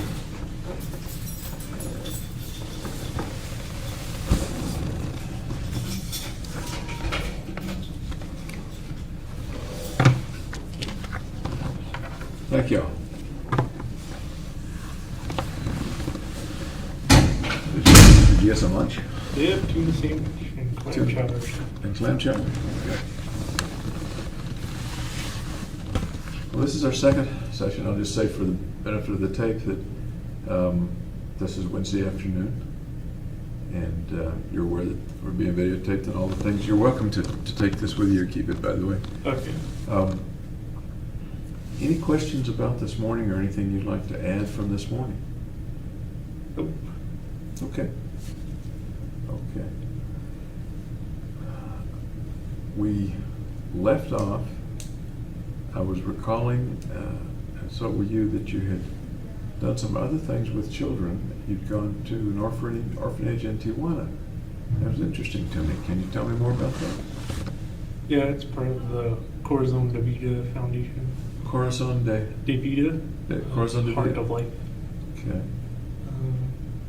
We would take day-long bus trips down to Tijuana orphanages and just hang out with the kids. We is who? As in everybody on the bus trip, I guess. So who volunteered? Was it a church group or school group or? Not just any group who wanted to get involved in the orphanage community in Mexico. How did you find out about it? How'd you get hooked up with it? It was advertised through the honors program at UC Riverside. Okay, this is when you were in high school? College. In college, okay, okay. Well, that's kind of neat. And what caused you to do that? What prompted you to sign up for that? I thought it'd be a good experience. In what way? And learning about children and just how they grew up and everything. I'm curious, what did you want to learn or learn more about children?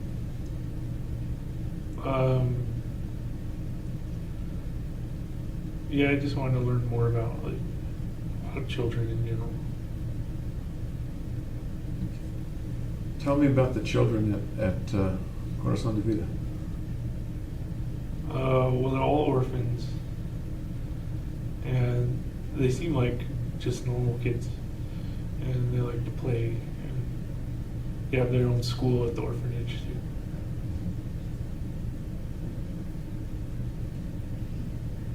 Go ahead.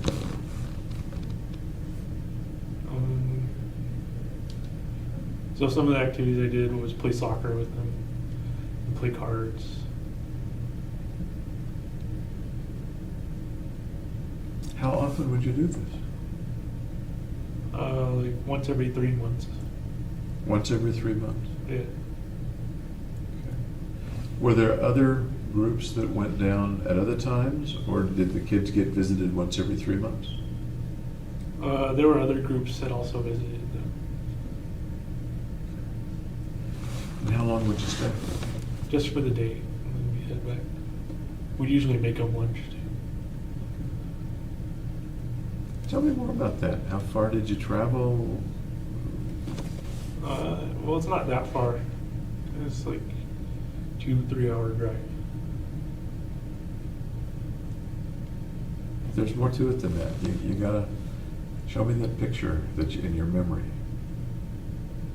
Well, once we brought a bunch of toys down for them for Christmas, it was like we could donate money to buy toys for them and stuff. Mm-hmm. Yep.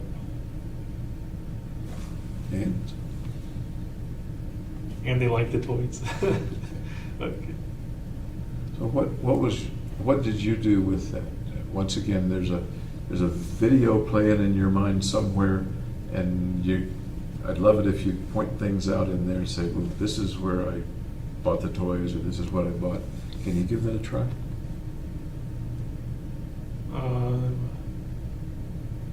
Well, I just donated money. I didn't buy the toys for them. But we could have bought the toys for them. Did you wrap the toys? Nope. So, you're on the bus, you got toys in your lap or under the bus. Yeah, under the bus. What happens then? Then we do the border crossing, which is like, it takes like 30 minutes. Because they got to check out all the toys and stuff. Then we drive to the orphanage, and there's a couple different orphanages that we would go to.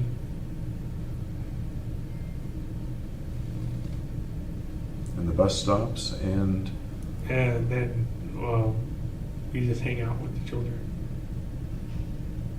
And then we made them like a hot dog and Cheetos lunch, something very healthy.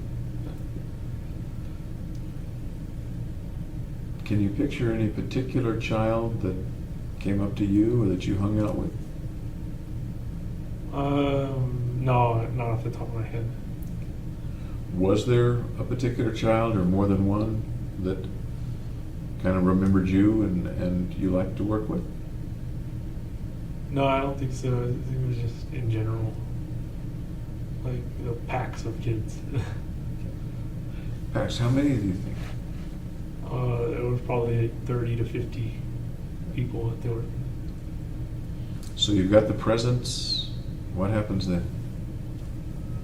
Well, then we unload the presents, and yeah, and then they get to play with them. What did they do when they saw the present? They were very cheerful. They would jump up and down. Did you have any particular feelings when you took them the presents and they were cheerful? Yeah, I thought that was a nice thing to do. I agree. Any other feelings inside you when you see the kids opening the presents and enjoying them? No, not really. Okay. Then you get on the bus and you go back Yep. to Riverside? Any trouble crossing the border this direction? Then we have to like get off the bus and walk across the border. Then the bus comes and picks us up. It's kind of a different procedure.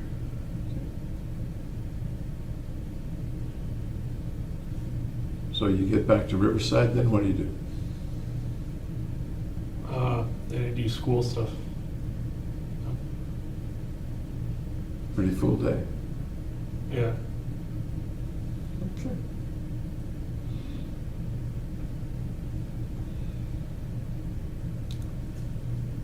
Any other times in your life that you worked at the camp and you worked with the orphanage? I know you got paid at the camp, but it was a nice thing to do. Any other times you can think of that you volunteered some time or did something nice for other folks? I did some gardening for the church that my mom usually goes to. So what did you say? Some Gardening, gardening? like Okay. pulling up weeds and stuff. When was that? That was in high school. Tell me about that. Well, there's not much more to tell. Okay. Was it a regular gig or something you did once? No, it was just once in a blue moon. Okay. So it was your mom's church? Yeah. Okay. Did the family go to church together? We used to, but I stopped going. Okay. Tell me about when the family did go to church. Well, we'd always buy donuts or go to Taco Bell like after church. It's the main thing I remember about church and its food. What sort of church was it? I think the first church we went to was Presbyterian, then we went to like, Lutheran and different kinds of Protestant churches. Okay.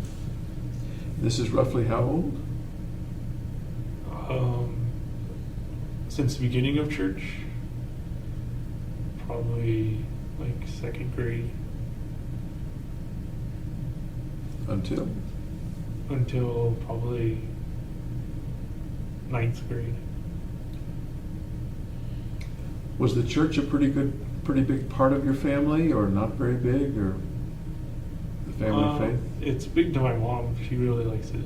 She used to usher and do the other like church activities. Okay. How about you? No, I was never really a believer, I guess. Okay. Did you go to Sunday school when you were little? Yep. And what do you remember about Sunday school?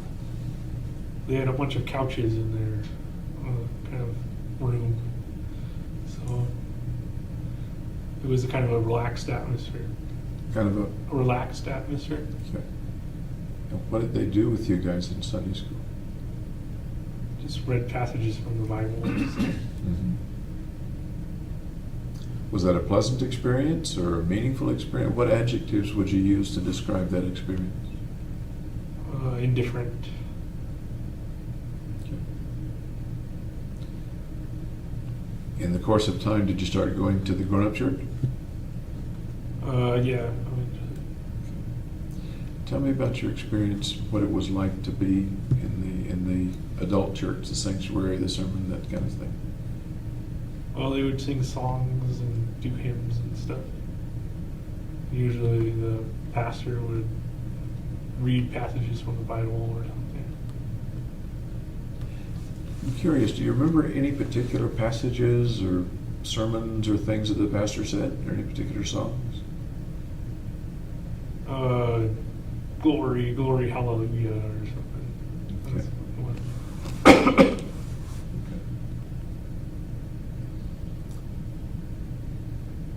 Would the family sit together, or Yeah. everybody, you and Chris, mom and dad? Yep. How hard was it to get you to go to church? They had to like bribe me with Taco Bell. With Taco Bell? Yeah. Okay. Was that an every Sunday sort of thing, or some Sundays? Pretty much every Sunday. Okay. You mentioned several different Protestant denominations. As far as you know, was the family a member of any particular denomination? I think they're Lutheran now. Okay. Including or excluding church, at that time, and let's say as long as you were through high school living at home, how important was faith in your life, religious faith? I'd say insignificant. Okay. Important to your mom. Yeah. Did she bring the faith into the home, or did she leave it at the church? I'd say she left it at the church. How about Dad? How did he feel about it? He's kind of like me. I'm sorry? He's kind of like me. So. Okay. But he would go because of my mom. Okay. You went away to college, you came back, and lived at home for a year. Was there any church in the year that you lived at home? No, none whatsoever. Was she still going to church or no? Yeah. But you didn't. Right. Did Dad still go with her? I think so, yeah.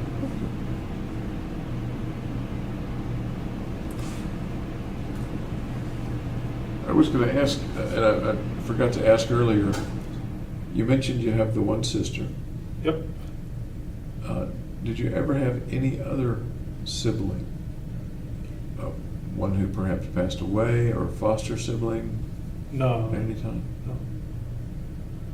As far as you know, was your mother ever pregnant at any other time or lose a baby? No, she didn't.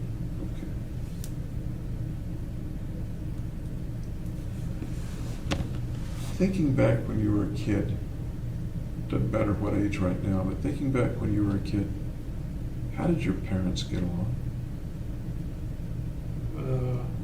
Very well. What did you see as the kid? Mom and Dad are over here doing something or in the same room. What did you see between them? Them talking to each other. Just kind of, you could see love between them. Okay. Could see love between them. And what was it that told you that you saw love between them?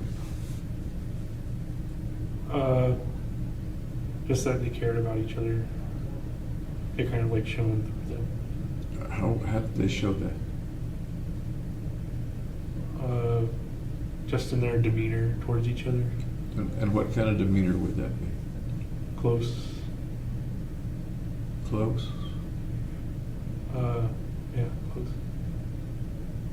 You mean standing close or acting close or what? Just a feeling of closeness. Did that feeling come to you as well, or just between them? Yeah, it came to me too. Is there any particular time or any time when that closeness feeling between them was lost, even temporarily? Not that I could ever see. Okay. Did there ever come a time when the family closeness, including you, was lost? Sometimes. Like what? Like when I came back after college for that year transition, and I didn't have a job yet. Then it was kind of like get out there and get a job. Is that the way they put it? That's the way I put it. That's the way you felt it? Yeah. Again, I don't want to put words in your mouth. That's the way. Okay. Tell me more about what that was like. It was just like a small conflict because my mom felt I wasn't doing anything, so I should get out there and go to work. You think your dad felt the same way? He probably did, but he didn't voice it. Was that fair on their part? Were they right, or were they being overly pushy, or something else? I think it was fair for them to do that. And you did go out and get a job. Yep. What'd you do with the money? I saved it. Did you pay them any rent? No, luckily they didn't make me pay rent. So you saved it, I assume, for school and whatever would come along, or Right. for something in particular? No, just in general to save it. Okay. In the present, is faith a very important part of your life now? No, it's like it was before. Okay. Has there been a time since middle school, I guess, when religious kind of faith was an important part of your life?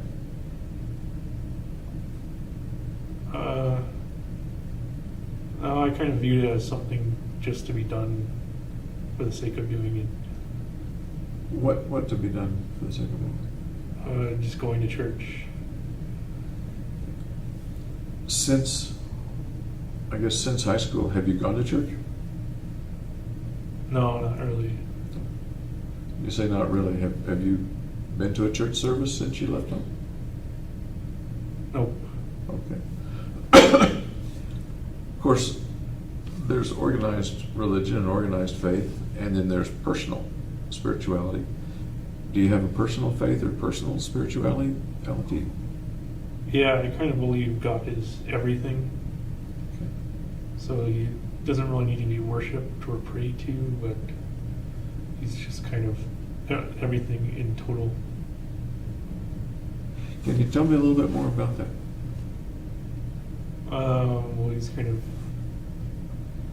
in our actions and in our thoughts. And he's the collective sum of everything. Okay. Collective sum of everything. So like anything you can think of, that is a part of God. Okay. That view and that feeling has a certain familiarity to it. I'm not sure where it comes from. I'm not sure either. What does that kind of God or that kind of presence of a supreme being, what does that further mean to you or ask of you? Or I'm not sure what I'm asking, but maybe you can answer it anyway. I'm not sure either.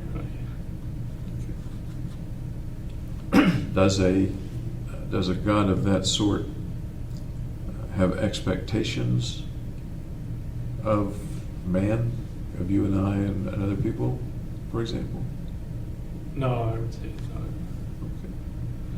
So what does, and I understand that we're talking in the abstract here, what does that God do, or besides be present, is there anything else that that God does, or? Well, he kind of does everything and anything. Tell me what you're thinking of right now. It's interesting.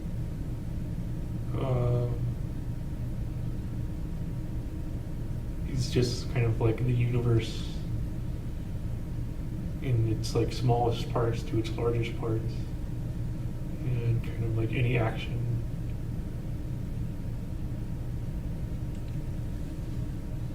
So he acts in many ways. Right. Excuse me. Does he pay attention to what happens on Earth or in space or the rest of the universe? Well, that would kind of mean he's paying attention to himself, because he is everything. Okay. So if I were to ask, does he care what you and I do? What would your answer be to that? I would say yes and no. You're playing both sides of the street. Well, if you're talking about everything, then it's going to be negative and positive. And Can you give me some examples? What might he care about?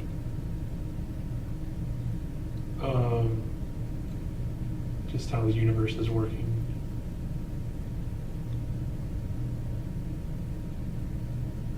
How the universe is working? I'm not sure I understand.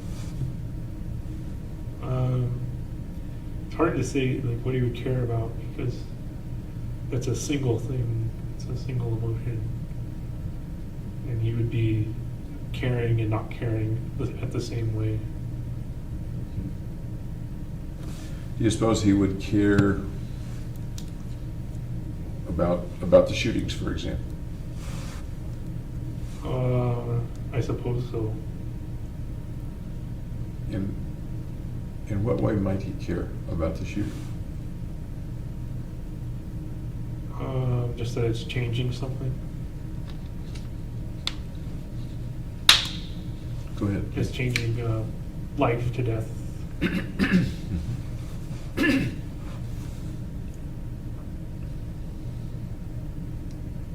And if we somehow attribute human cares and thoughts and feelings to God, what might he feel about that?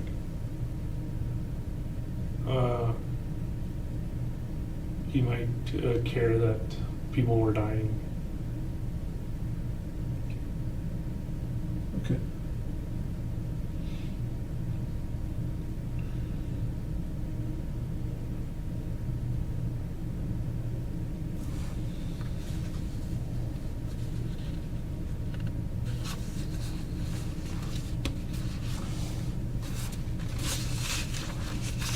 One of the things that folks have described about you when you were growing up,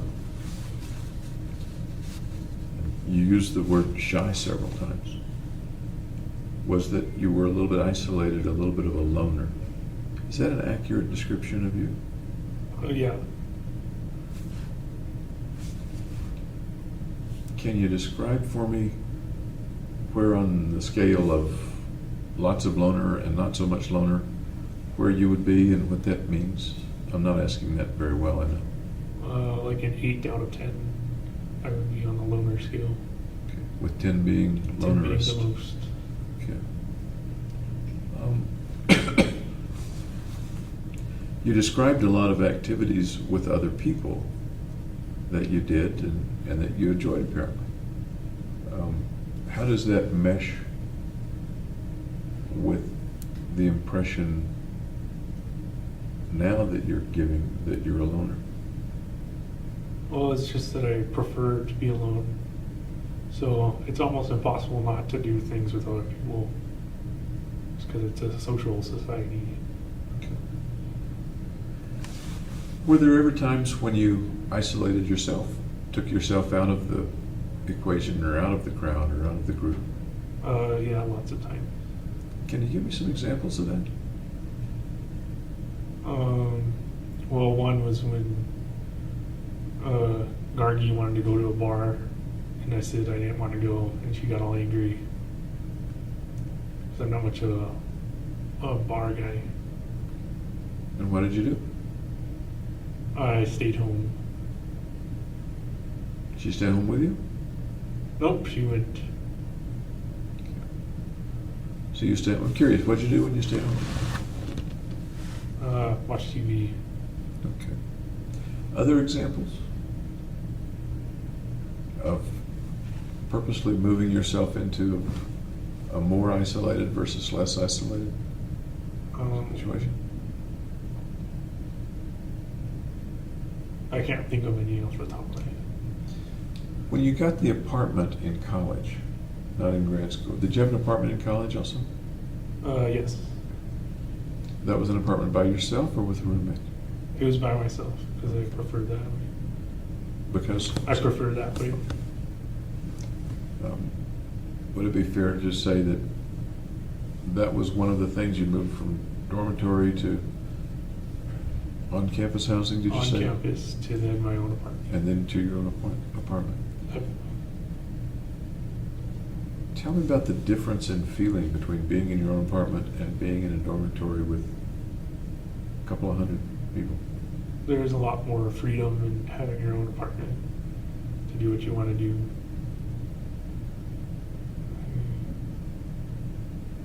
To do what you want to do. Yeah. Meaning what? I just watch TV or play video games or whatever.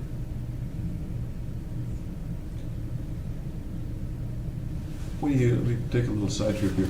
When you do the video games, and it may vary, are you playing online games with other players online, or are you playing the computer? Some video games it's only the computer, and others it's online. Which did you prefer and do the most, if either?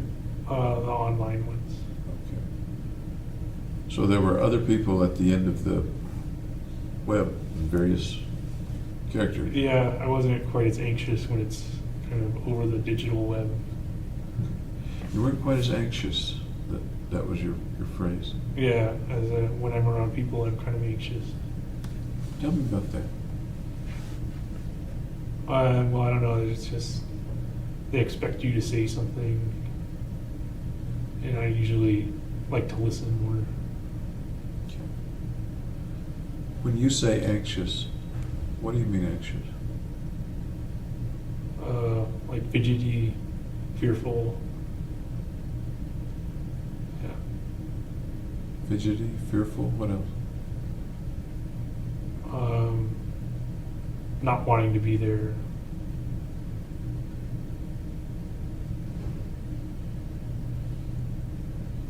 You sometimes need to escape from situations.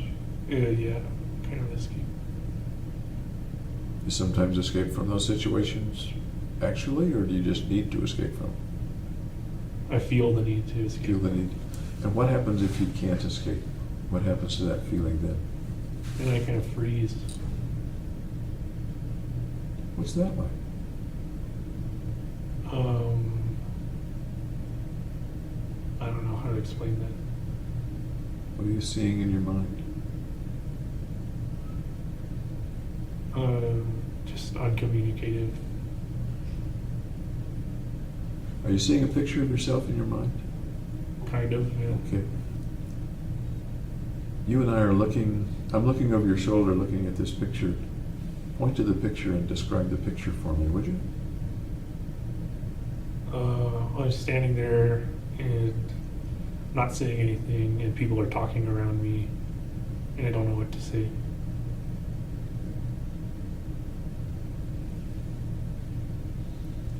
And that's making you uncomfortable? Yeah. Okay. Are the other people noticing that, or are you hiding it efficiently from them? It depends on how long I'm around them, whether they'll notice it or not. What happens when they notice it? Then I feel embarrassed. What do they do? Stare. Anything else that they do? Not really. They ever laugh at you? No, I don't think so. Or point at you or say, get out of here, you're too shy? Or... No.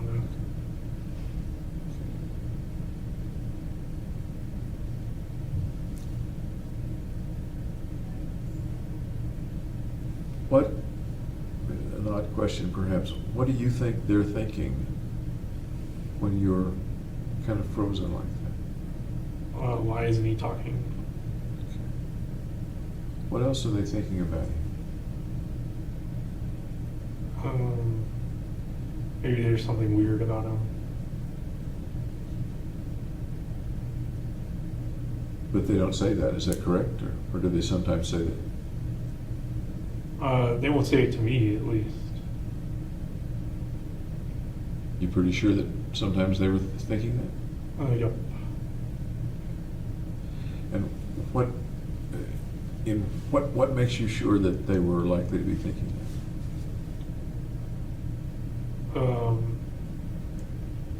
Just because I've like walked in on them and heard them, that kind of thing. Heard them what? Heard them talking about me. Really? What might you walk in and hear them saying? What was he doing or whatever. Can you think of an instance in which that happened? Are you thinking of a particular instance in which that really happened? Yeah. What instance is that?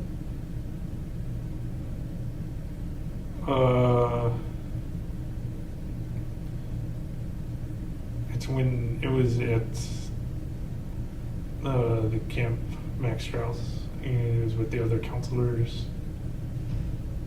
When a guy and a gal were playing chess, and I was watching, and then they left, and then I left, and then heard them say,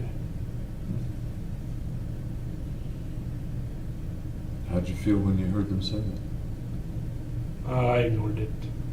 How'd you feel? Not so great. What do you mean not so great? How'd you feel?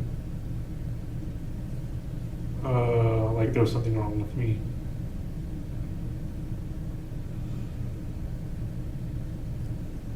I'd like to take your pulse right now. May I take your pulse? Okay. I may do that from time to time. Thank you.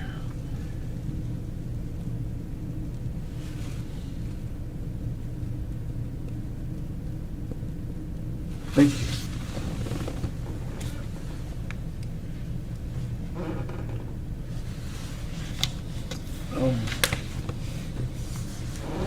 Like there was something weird about it. Yep. Like they think there's something weird, or like there's something truly weird about you. They think there's something. Like they think there's something. Did you ever think there was anything weird about yourself? Yes. And let me limit it right now to before college, okay? Okay. So before college, I thought I wasn't as social as other people. okay. Before college is before the Camp Max Strauss. Right. So had there been situations even then when you thought other people thought you were weird? I don't remember if there was a long time ago. Okay.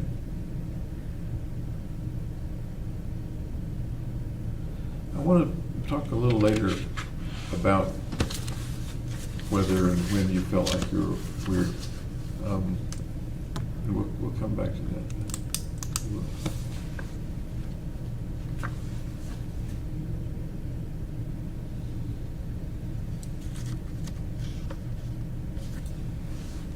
Was the situation of feeling shy and perhaps isolated,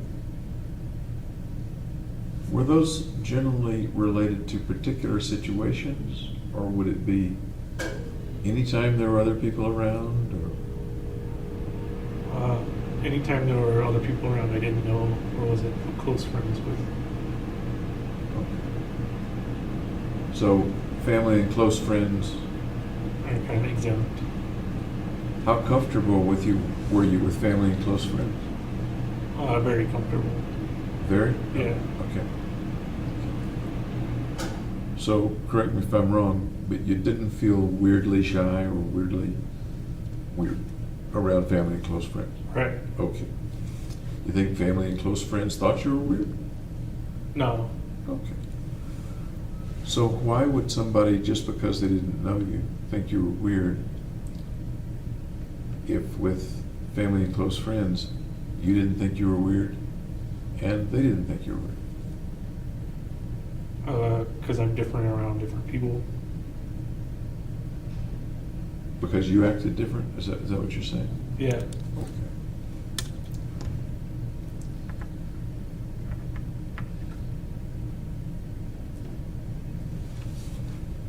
How quickly, or what does it take to get you from, okay, I know this person, I don't feel weird and I'm not acting weird, to stranger? What has to happen to make that change, to get you I was comfortable? just spending a long time with them. I don't know exactly how long though. Okay. For example, you and I have been talking for 3 or 4 hours over a period of a day. Yeah. Is it approaching that in any way, or is it pretty uncomfortable? It's still uncomfortable. Still uncomfortable. Okay, fair enough. Fair enough. The people who are around you at the jail, they're not interacting very much with you, I understand that. Is it uncomfortable with them, or is it comfortable with them? Well, I'm not with them, so it's kind of neither. You're not with them, So it's neither. in what sense are you not with them? Well, I'm not communicating with them. I'm Got not. it. Mm, Okay. Okay. How about your defense attorneys? Where do they stand on that spectrum? I'd say I was close to them. Okay. So things are pretty comfortable? Yeah, pretty much. And your impression would be that they don't particularly see you as weird because you've become comfortable with them and your behavior is pretty normal. Right. And again, I'm doing all the talking I shouldn't be. Is that pretty much the way you see it? Yeah, I've been with them for a while. So. Okay. Some of the staff here told me that you were familiar with them from last time you were here, Right. and they recognized you. How comfortable are you with the staff that you remember from last time? Not very comfortable. Can you put your finger on anything that makes it uncomfortable for you? That's a very broad, vague question, I guess. Just being there and not having something to do kind of makes it uncomfortable. Not having something to do. Yeah, because if you have something to do, it kind of avoids having to do direct talking, confrontation. Okay. So what would be the circumstance with being in a class with people you didn't know well? That would be fine because they're focused on the lectures instead of socializing with all the people.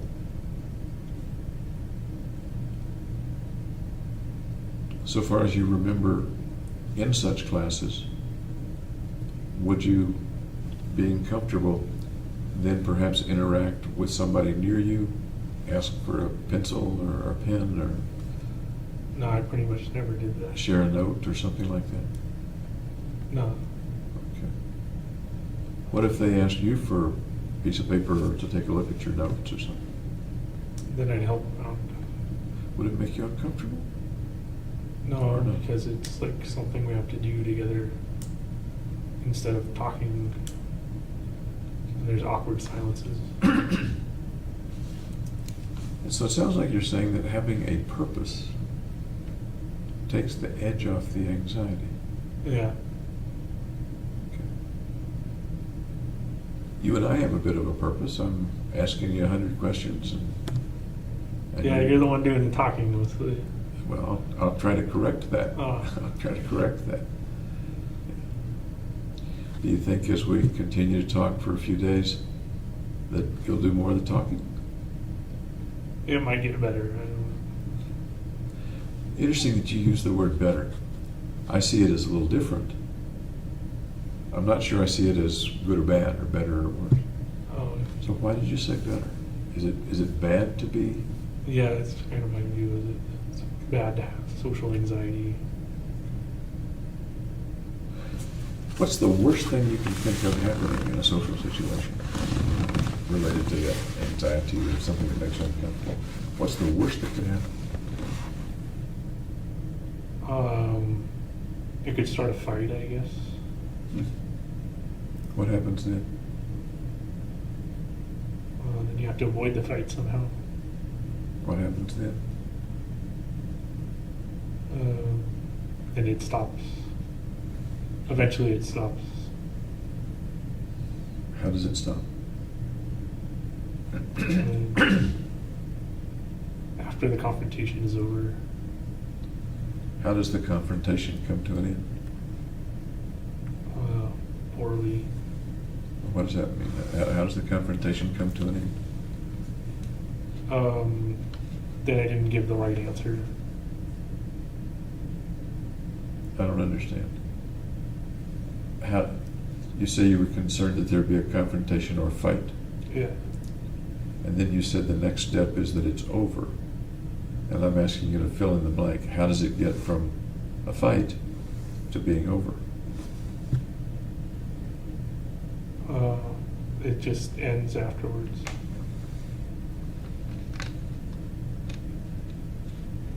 How does it end?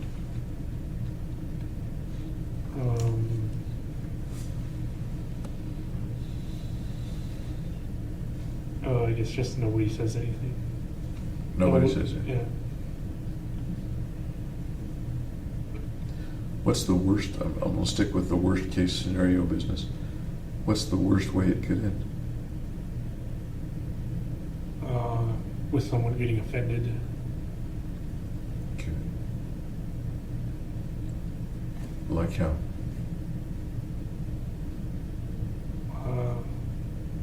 Like if I didn't say the right thing or not.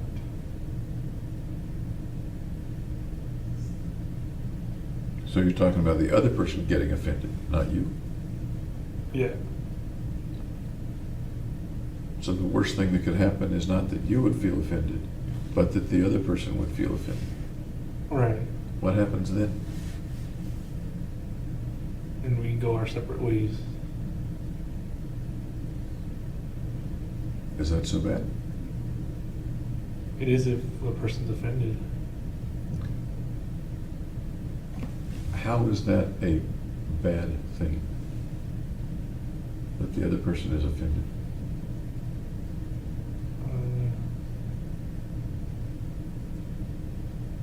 It just is bad, I guess. I don't know if there's an explanation for it. You're sort of saying it's axiomatically bad, and that I don't buy that. What's bad about it?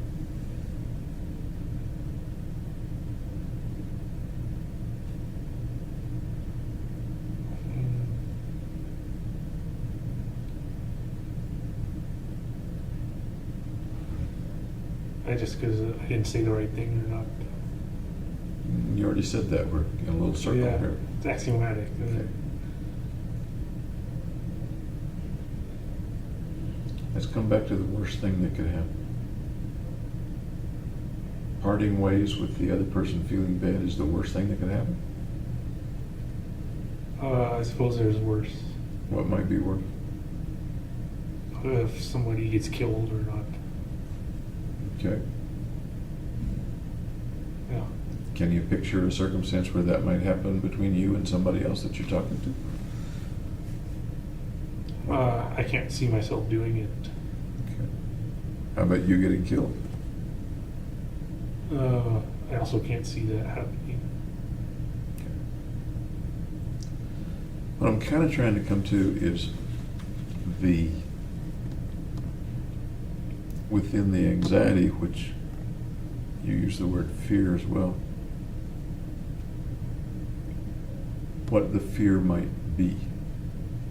If you take that idea of the fear far enough, what do we find? What do we see? What do we feel? Well, fear is its own emotion. Go ahead. So it's it's not different from the other.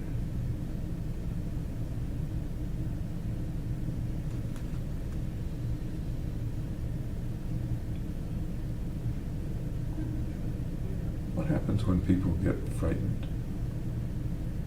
Well, physiologically, what happens?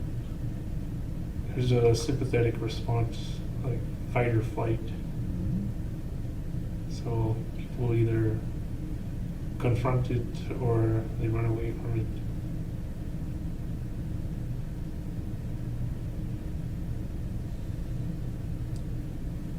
The thing you described you doing was freezing.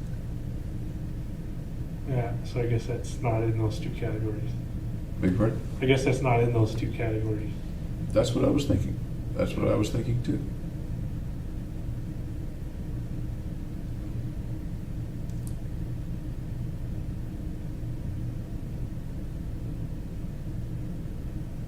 So which do you think James wants to do in this hypothetical situation? Fight or flee? Usually flee. And do escapist things. I'm sorry? Do escapist things? Okay. And from time to time, you've done that.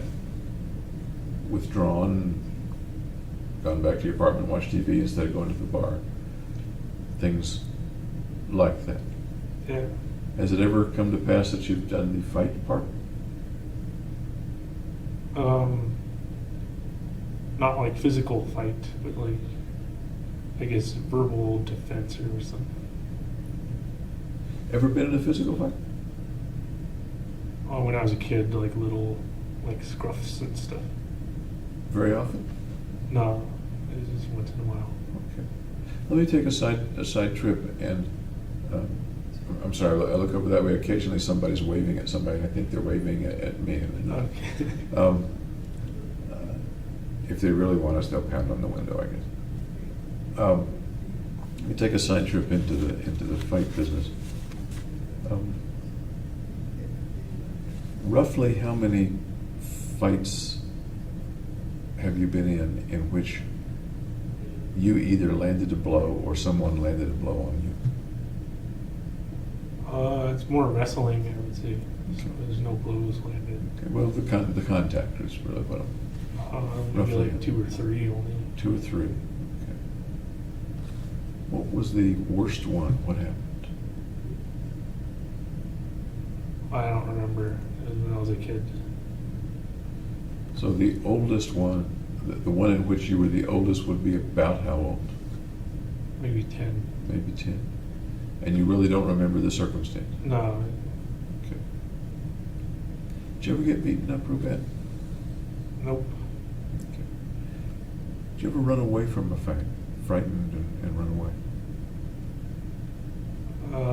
No, I don't think so. Okay. Did you ever threaten someone who ran away from you? No. Okay. Now we come back to the verbal altercation you were talking about, okay? Yep. The flee or fight verbally or freeze. I usually just don't say anything, so I try and ignore the verbal attackers.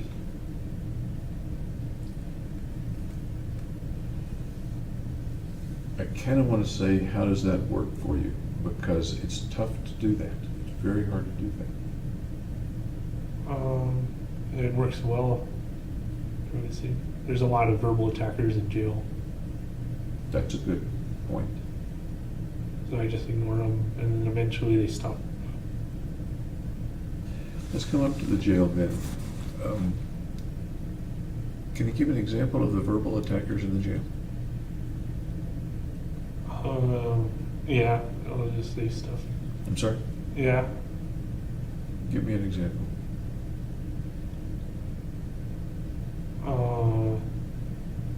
They say like baby killer and stuff. Okay. Who's this coming from? Other inmates. Other inmates. Do you have any contact at all with other inmates? No. Ever? Nope. If you're going someplace, say through the tunnel to the court or something like that, They like lock down the hallways. they lock down the hallway and take you down the hallway. So you don't go over to the wall, or they don't go over to the wall while you pass. They're actually not in the hallway. Yeah, they're outside of the hallway. Then how do they know it's you to yell at you? That's not usually where it happens. It usually happens at my cell with like the cleaning trustees coming by and yelling stuff. Okay. So folks in the jail know that James Holmes is in MC1 or whatever the Right. cell is. And perhaps a trustee working, or perhaps somebody else who's temporarily in another MC cell may yell things. Yeah, that's pretty much how it goes. Okay. Has there ever been a circumstance where they've gotten to you physically? Or No. they? Oh, I'm sorry. No. Oh. Let me go. I thank you for that example. But let me go back earlier to your activity of freezing rather than fighting or fleeing. Freezing is a little different from ignoring, it seems to me. Does it sound different to you? Yes. What's the person who's freezing thinking, feeling, what's going through his mind? They can't think or feel at that time because you're kind of frozen. So it's kind of a mental block.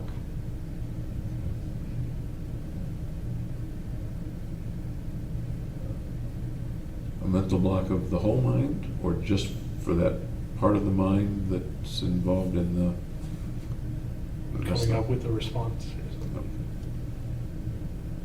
Okay. Does that describe you pretty well in those circumstances?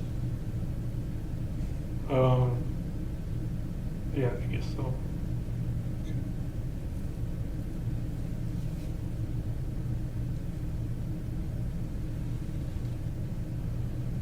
When was the first time that you noticed that you did that or could do it? When was the first time you recall doing it?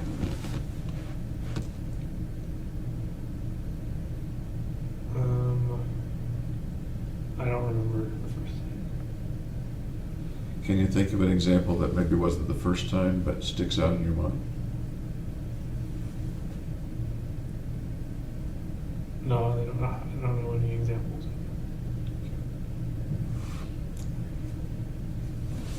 Was there a time or a period in which you realized you were doing it more or more strongly, more obviously to yourself? In graduate school. Okay. What might that have had to do with, what might you have been doing? Like discussing lab papers, lab articles. Okay. In some sort of presentation? In like discussion groups kind of thing. Tell me what that was like. Well, Tell me a people, picture like- of that circumstance. Yeah. A person would choose a figure, or they'd have a figure assigned to them from a paper, and they'd have to usually explain what it was. And that's tough for me because they kind of put you on the spot. And when you say a figure, Like like a graph or something. Okay. You'd be kind of on the spot. Would you generally know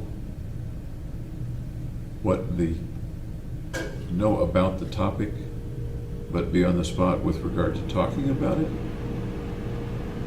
Yeah, I usually know what was going on, but then have trouble saying it or living it out. Okay. If you were talking just with one other classmate, for example, lab partner, would the same thing happen, or would it? No, it was usually the group. It's in the group. Okay. How well did you know the folks in those groups? See them every week, or every day, or once a month? It would depend on if it was, on what class it was. If it was a neuroscience one, then I knew pretty much most of the people there. And you would still freeze up? Yeah, sometimes. Every time, or just sometimes? Sometimes. How much? How many times out of? I'm kind of asking how often. Maybe 50%. And what happens when you freeze up? Take me through the process of the next 15 minutes. You start to freeze up, and then they wait for an answer, and then I'm kind of lost. then what happens? Then I'll have to like reread it, or they'll just move on. And then what happens? Then the freezing stops. When the freezing happens at its worst, do you say anything at all? Not unless I'm spoken to.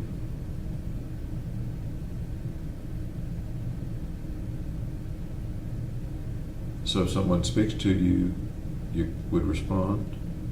Yeah, I try and give my best response available. Was that response generally an appropriate response, or no? Yeah, I'd say it was appropriate. Okay.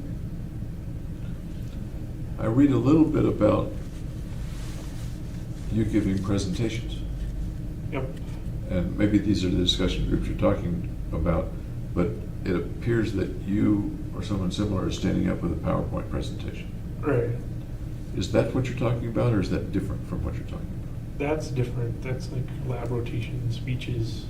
I'm talking about, we've got like an article in front of us. We have to talk about a graph or something. And they call on me and say, can you explain this graph? If the group were asked to write an explanation of the graph, would that solve the problem?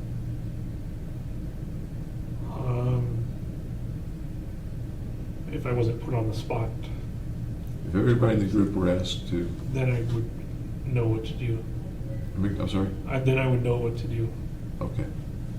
If you were asked to take the graph home and interpret it, That's easy. that'd be easy. So it's not a question of not knowing the stuff. Right. Gotcha. Tell me about the larger presentations with PowerPoints and things like that. They were in front of the neuroscience department, so a bunch of professors and students. And how did those go for you? They went okay. I got feedback from the graduate training committee. What was the feedback like? It was usually critiques or criticisms. Useful, hard to take, positive, negative? Mostly negative, I would say. Were you able to use that feedback to do it differently the next time, or no? Not really, no. Okay.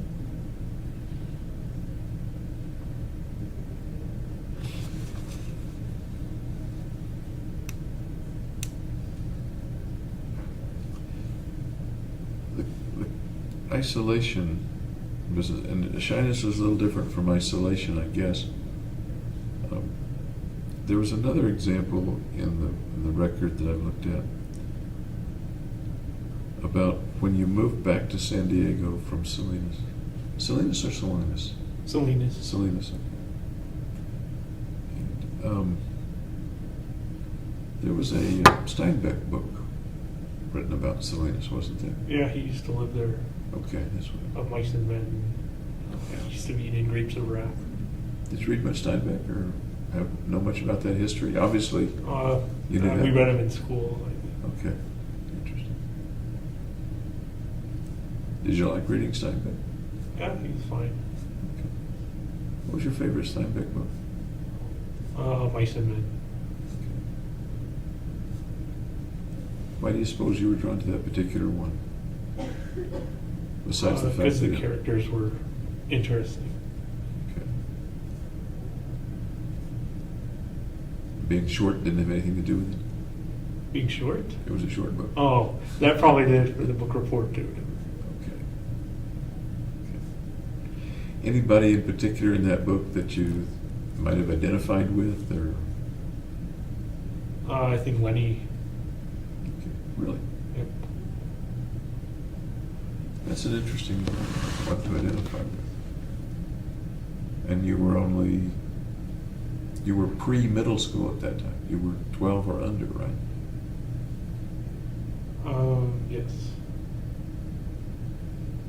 So tell me how you and Lenny might have been similar or felt similar.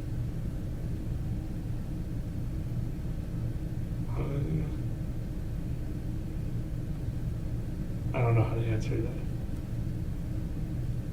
How I felt compared to. What are you picturing in your mind right now? I don't know. I'm frozen. You're frozen. Do you remember anything that, and I'm kind of putting you on the spot with regard to the book, you read it a long time ago. Do you remember any things that Lenny did? Yeah, he crushed the mouse and pulled on the girl's dress, I think, when she was trying to get away or something. What were some other characteristics of Lenny? I think he was schizophrenic. He saw like rabbits or something.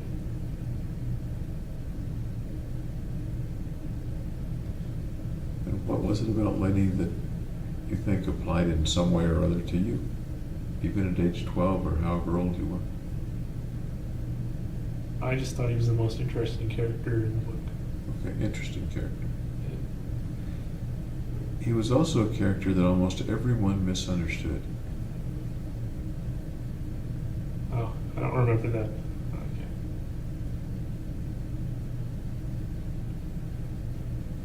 It was. Okay. He had a friend. George. George. Everybody else teased him, but with a friend he was comfortable with. You recall that about the book? Yeah.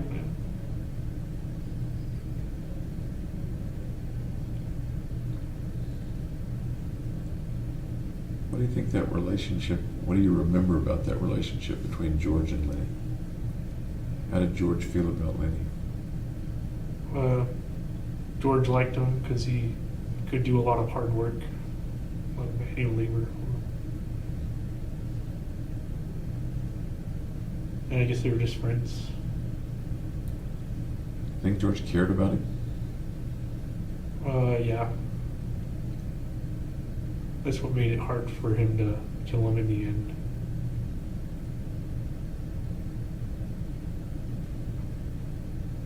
Tell me about that act of George killing Lenny, if you remember it from the book, and it was pretty striking. That's all I remember about it. Do you remember why George killed Lenny? Yeah, Lenny accidentally killed another person. I don't remember who, but they were out to get him.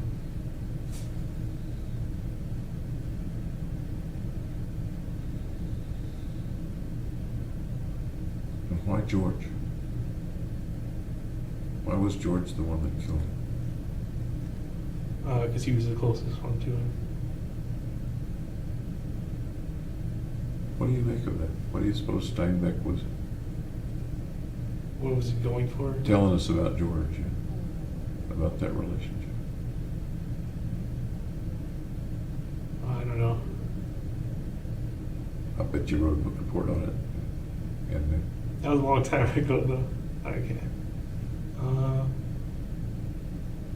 Yeah, I don't know why him versus the other people. okay.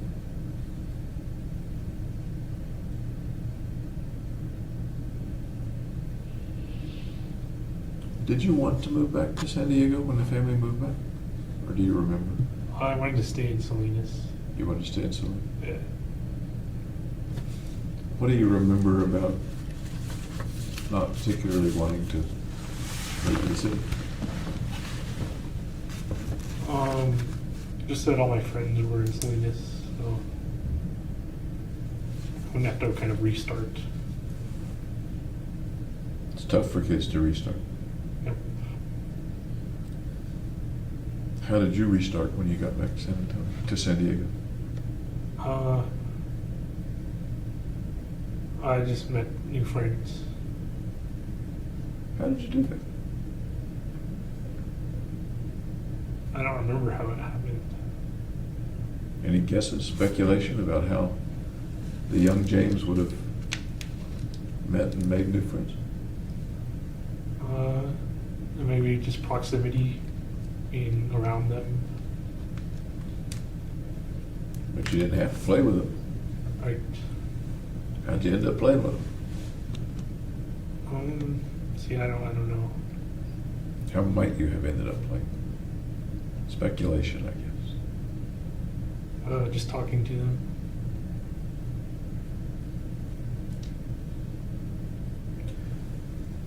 Do you recall whether there was a period in which you didn't want to play with them? You wanted to keep to yourself when you moved back? No, I wanted to make new friends. Okay. There's some place in the record that talks about you sitting in the closet reading. Well, I don't know what that's about. Does that ring a bell? No. Doesn't? Okay. And I'm not sure either. Does it say when or what? Is It was when you moved back to San Diego.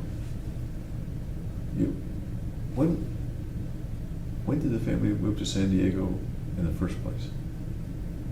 How old were you then? when I was first at San Diego, Yeah. I was born in San Diego. You were born in San Diego, okay. Yeah. So you're there for a long time and you only came back one time. Yep. Somewhere in the record, there's something about you spending time sitting in the closet reading. And I'm not remembering the context. I'm wondering if you remember. I don't remember anything. Sitting in the closet reading. No. Kids do some interesting things. So. Yeah.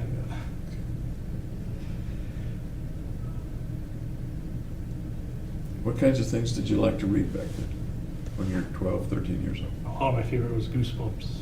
Goosebumps. Yeah. I have not read. That's a series, isn't it? I think there's like hundreds of them. Kids series. Yeah. I've not read it. What's the premise of Goosebumps? It's like a scary story. Just a scary story. Are they real heavy-duty scary stories, or are they scary stories for little kids? I did that for little kids. Okay, so go ahead. You like those? What was in Goosebumps books that you remember? Just a bunch of monsters and stuff. And what happened in the books about the monsters, and perhaps children were in the books too? Right? Children and monsters? I don't remember if there were. I just remember it was like scary. And it was a scary stuff for you to read? Yep. Okay. So what does a kid like James do when he's reading Goosebumps? How do you deal with being scared? Well, it always ends, so there's nothing to be afraid of once it ends. Does it end with the scariness going away, or is it still scary at the end and you just put the book down? It's usually still scary, but then after a while, its scariness kind of fades away. And as you get older too, it's not scary. You had your own room all this time, right? Yep. Were you ever kind of scared in your room by yourself? I used to think there was something called nail ghosts. Called what? Nail ghosts. Nail goat. Nail ghosts. Nail ghosts. So when I had my bed up against the wall, and ghosts would hammer nails through the wall and kind of poke you. Wow. Yeah. Okay. Where do you suppose the nail ghosts came from? My imagination. Were they in a book or anything, or No, I your never imagination? heard of them anywhere else. Well, then you got to tell me all about them, because psychiatrists really want to hear about those childhood monsters. So tell me about nail ghosts and what they looked like, what they did. They just make it so you can't sleep with your against the wall. You have to kind of be sleeping towards the other side of your bed. Otherwise, the nails will come through the wall and get you.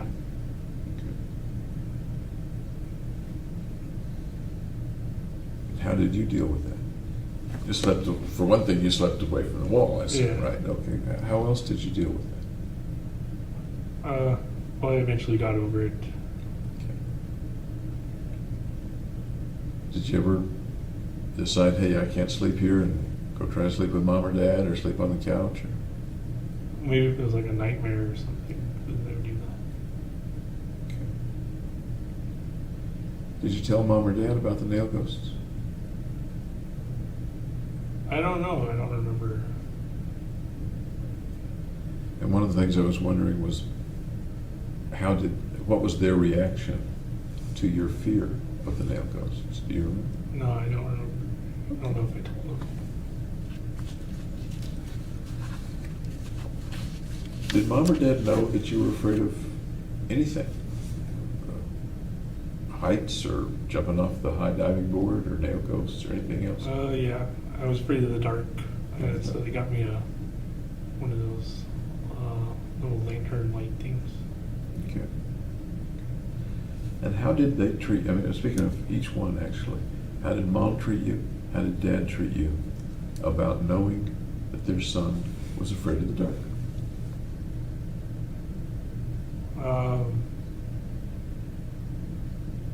Well, they let me sleep in their bed, or they'd say there's no monsters.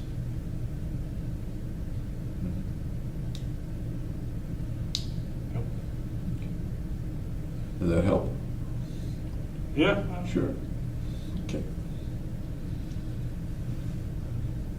Does the frozen feeling that you've described very articulately, does that frozen feeling bear any resemblance to the feeling of being afraid in the dark or the nail monsters? No, I don't think so. The visceral feeling is not similar as far as you can recall? No, I just go further under the covers so I wouldn't like freeze or anything. Okay.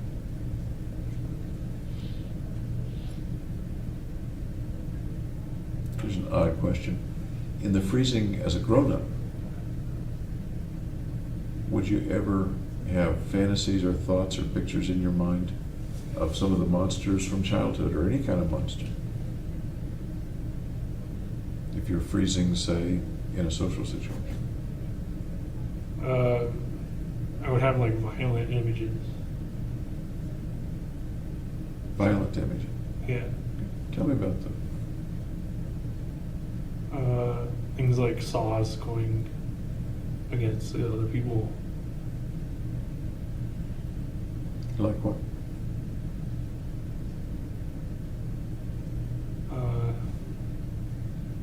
What do you mean? You said violent images and thoughts going against the other people. And I don't know what you mean by those. Like a saw, like sawing them, or like them getting their heads cut off or something. Okay. Sawing them or getting their heads cut off. Yeah. Tell me more about those images in your mind when you're frozen. They just pop up randomly.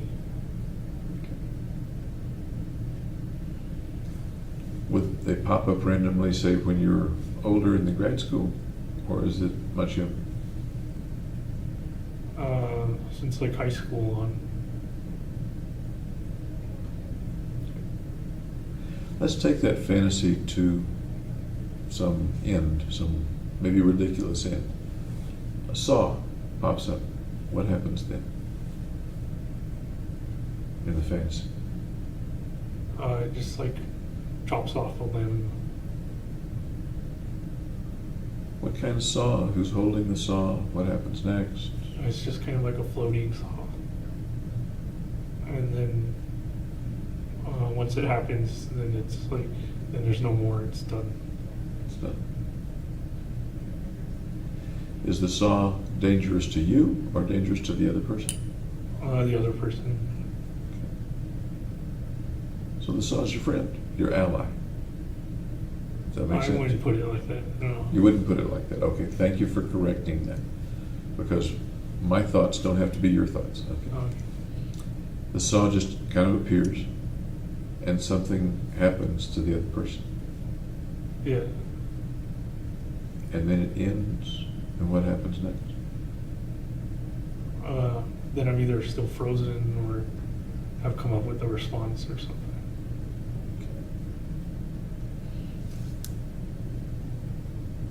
Why do you suppose you quickly corrected me when I said the saw was your ally? You're having violent thoughts against somebody that's making you uncomfortable, Right. and something's helping you, or something's cutting off his limb or his head or his arm. Why do you suppose you were quick to say, hey, not my ally? It's just a random saw, or something like that. Because the saw's doing it on its own. I'm sorry? It's doing it on its own. Saw's doing its own. Okay. Think the saw's any part of you, mentally speaking? Getting very Freudian about it? No, I don't know. Did you ever ponder that before? Gee, I wonder where the saw came from. You ever think about it or ponder it? No. Okay. What are some of the other fantasies or images that come up when you freeze? Like a nuclear winter. What do you mean? Like setting off a bunch of atomic bombs.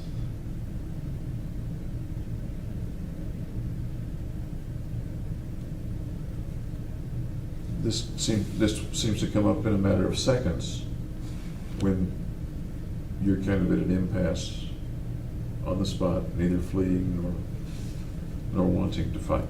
Does that make sense? Right.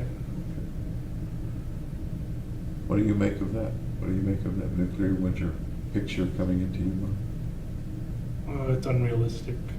It's going to happen already. What do you make of it coming into your mind? I don't know why it's popping up. Can you speculate on it? It could be arising because I'm frustrated, I guess.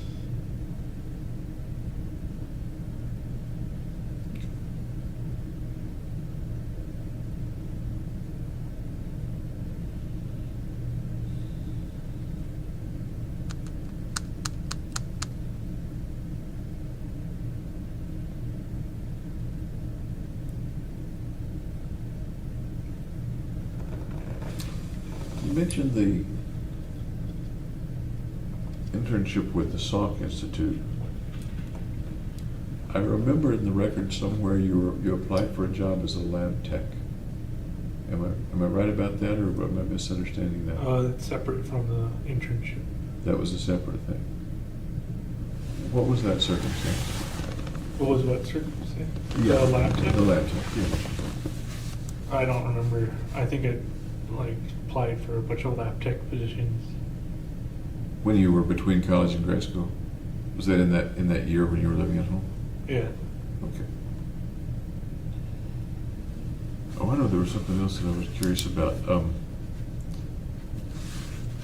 There was something in an email that mentioned Phi Beta Kappa. Are you Yeah, Phi Beta Kappa? I was a member of Phi Beta Kappa. Perfect. And you no doubt still are. It's a permanent thing. Okay. Okay. So you've got your key and everything. Yep. Congratulations. Thanks.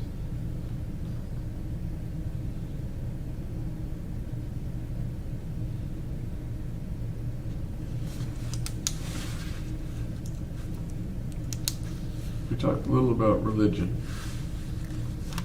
The other thing psychiatrists always ask about is sex. You were fairly old for your first serious girlfriend. That was Kargi. Yeah. Right. You dated, but were more on friendly dates with girls before that, it sounds like. Correct. Okay. Was Kargi your first sexual experience? Yes. Okay. Other than masturbating, I suppose. Right. Okay. How was that for you? Was it successful, unsuccessful with Kargi? I know that's a vague question. It's that way on purpose. I'd like for you to kind of tell me about that. I think it was a successful relationship. Okay. Good for both of you? Yep. Okay. How frequent was it? Maybe like 3 or 4 times a week. Okay. Did the sexual part come fairly quickly after you guys started to date, or was it delayed a ways? I think 2 months. Okay, about 2 months. Y'all were together for not too many months, as I I think recall. like 6 months. About 6 months, okay.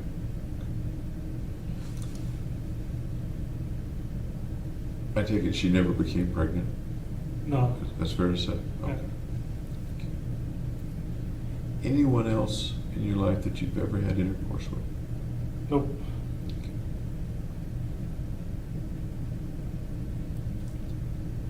We get a little more personal. Everybody masturbates. Can you tell me something about the fantasies or the things that turn you on to masturbate? Just good looking. Yeah. Big boobs. Yep. Anything else? That's about it. That's about it. That sounds like pretty standard fare. Yep. And go on the web, have a little porn laying around. Just on the web. Okay.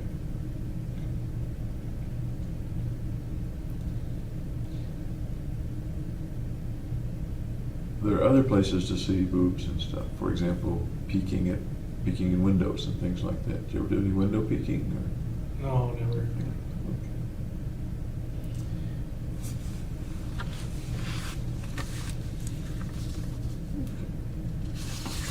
We might come back to that. I don't know. Psychiatrists usually do. Okay.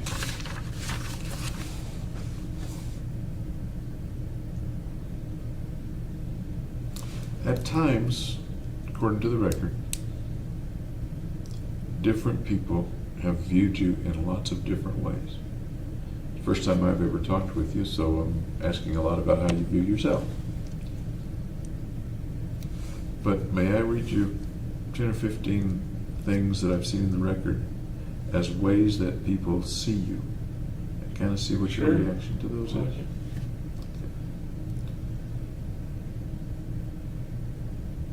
One of the phrases is that, and this is I think both prior to the shootings and since the shootings, trying to keep it together. What does that bring to mind for you? Trying to keep it together. Is that accurate, not accurate? I don't know what it is. Okay. What comes to mind?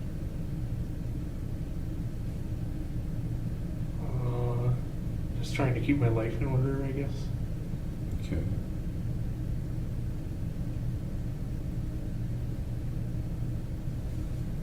Anything after that?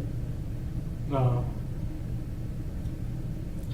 My impression, and again, it's my thought, not necessarily yours, is trying to keep your mind together. Trying to kind of keep from losing it in some way. Okay. Does that resonate at all with? Yeah, that sounds accurate. Okay. So tell me how it sounds accurate, because this is what other people are saying. I'd much rather hear what your view is of it. Well, I became more disorganized, and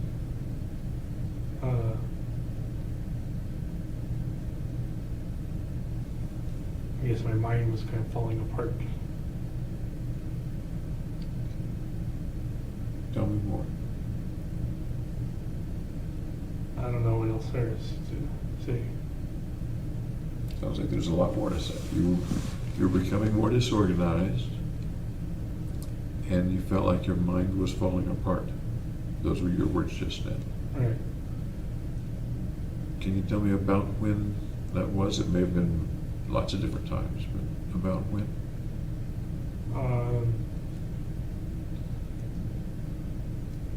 Like after Christmas, when I came back to graduate school. So that would be early 2012? Yeah. Okay. Can you expand on that a little bit? What was it like? What was going on inside you? Well, I was sick. I think I was sick from mono. And I was fatigued all the time.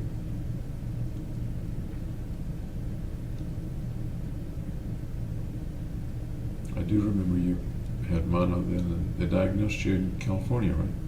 Yeah. How long did that mono episode last? Like 2 months, I think. Did you see a doctor in Colorado about it? I did, but he said I had postnasal drip. Once it was diagnosed at Kaiser, I guess, in California, and you came back, did you see doctors who now knew that you had mono? No, I didn't. You didn't? No, I didn't go to a doctor once I came back. Interesting, okay. So what was the course of that mono? What happened then? I was just tired most of the time. Did you stay home from class? No, I still tried to keep busy working and stuff. How successful were you at studying? Not very successful. In my lab, I kind of like messed up and used the wrong procedure. Several weeks or 2 months of not being at full strength in class sounds pretty serious for succeeding at grad school. That sounds like a pretty serious blow. Well, I passed all my courses and everything. Let me come back to keeping it together, keeping your mind from falling apart, if I'm remembering the words right. What else about that?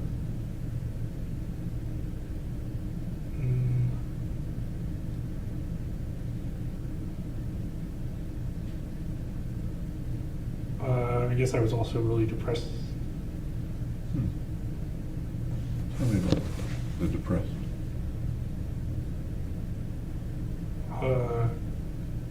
Because I broke up with my girlfriend. That was a little later. Was that in March? Am I remembering that right? When did you break up with Gargi? I don't remember the exact month. It was early 2012. Okay. But the important thing is you said pretty depressed. Can you expand on that a bit?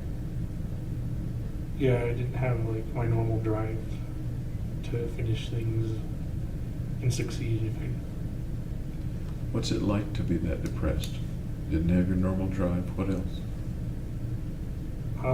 Kind of stuck in a rut. What do you mean? It was hard to get up and do things.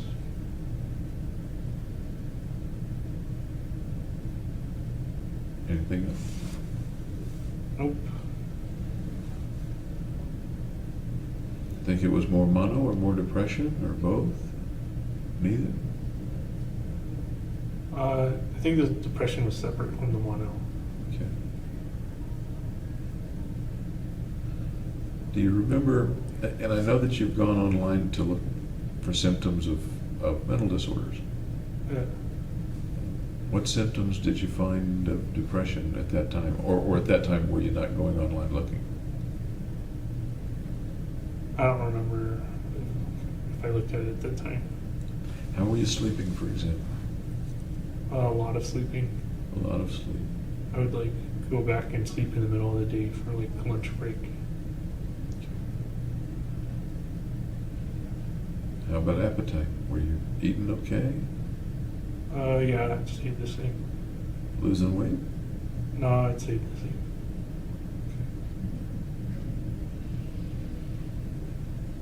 Did you feel like things were pessimistic or hopeless or not?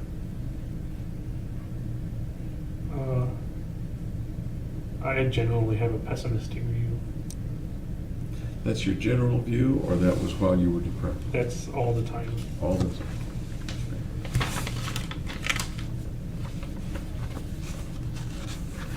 This particular time after you came back from Christmas, is that the most depressed you've ever been in your life?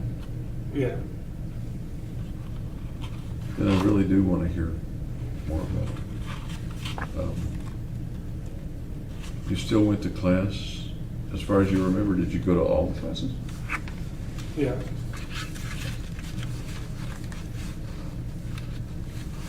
When you weren't in class, and you mentioned you slept a lot, at that time were you still seeing Gargi, or do you think you'd broken up by that time? The depression was after, I think. Okay.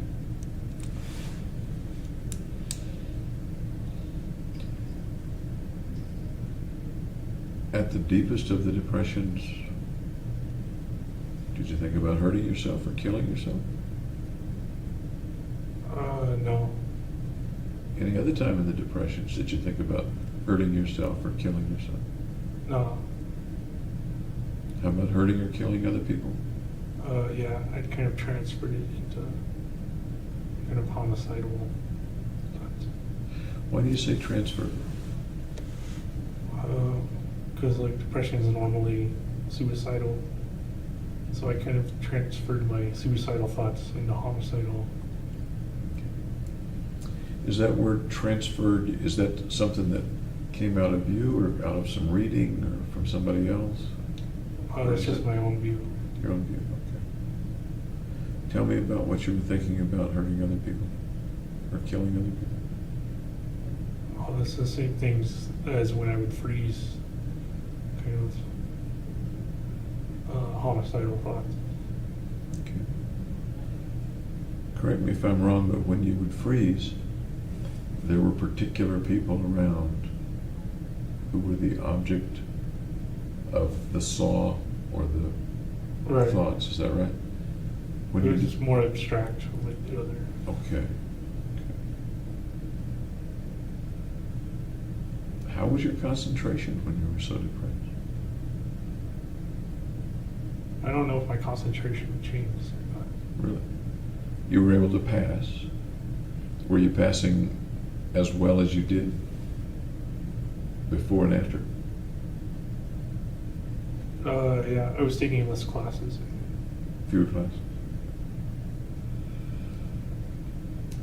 How was your energy in other things? It was lacking. Can you give me an example? I just would like lie on the couch and not do anything. Do you play video games just as much or less? More, I think. More? Okay. Any change in the video games that you played when you were so depressed? No, not really.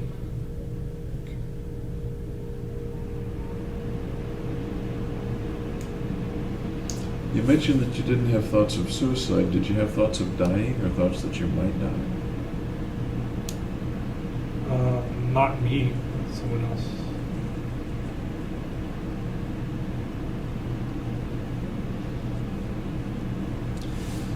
you suppose you were feeling guilty about anything?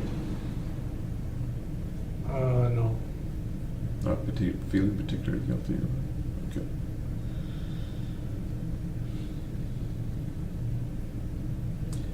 Within the depression, as far as you can remember,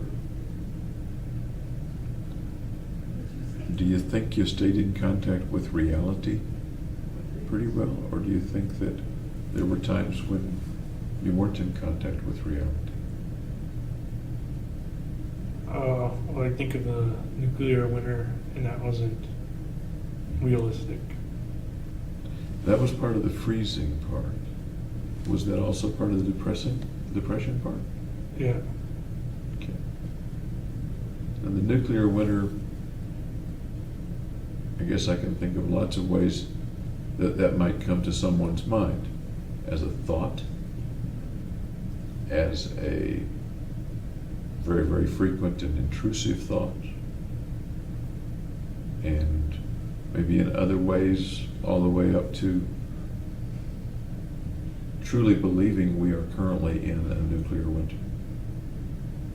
I didn't believe we were in it. It was just an intrusive thought. An intrusive that thought. kept coming. Say that again? That would kept coming.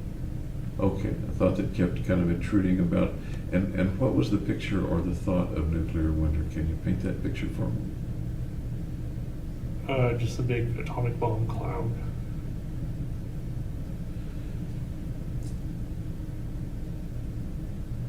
There's an atomic bomb cloud.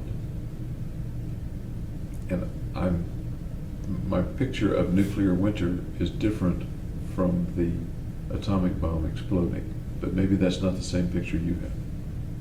That's the picture I have, is the atomic bomb cloud. Is the exploding? Yeah, the exploding. Okay. And what happens with that atomic bomb cloud? Do you see the cloud? What else is there? It just disintegrates everything I'm around. sorry? It disintegrates. Everything, Yeah. including you. No, I can't. I don't see any people in it. I just see like buildings and stuff. Where do you suppose the picture comes from? Does it all come from inside you, or some movie or book or video game? No, because I watch the History Channel. I've seen. There are lots of atomic bomb clouds pictures around, aren't there? Okay. All right. So, that was one of the characteristics. 14 more to go. Another one that was that you're a very interesting person. I don't know about that one. Sounds like flattery. You find that flattering? Yeah. Okay. How might you be an interesting person?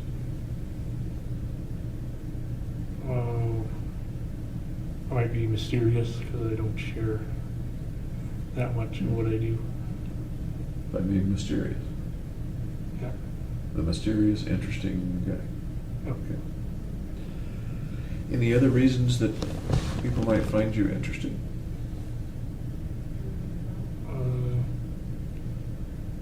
I can't think of one. Okay. Another phrase is extremely bright. Okay. I don't know if I would say extremely, but Somebody did. somewhat bright at least. Somebody said extremely, and maybe more than one person. I don't have the number of people here. But, Okay. being honest, that's pretty accurate. Again, not maybe extremely, but I'd say the bright part was at least. Why would someone describe you then as extremely bright? Because I work hard and study and do that. Would they be mistaken? Nope. Would you have fooled them into thinking you were extremely bright? No, I try and be more modest than that. Would you say that a person with a 4.0 average in high school and even better, a 3.9, whatever you said to the third decimal, in college, in a pretty tough college course, Would you say that takes an extremely bright person? Just 1 second, I'm gonna ask you if you can be quiet. Will y'all keep it down?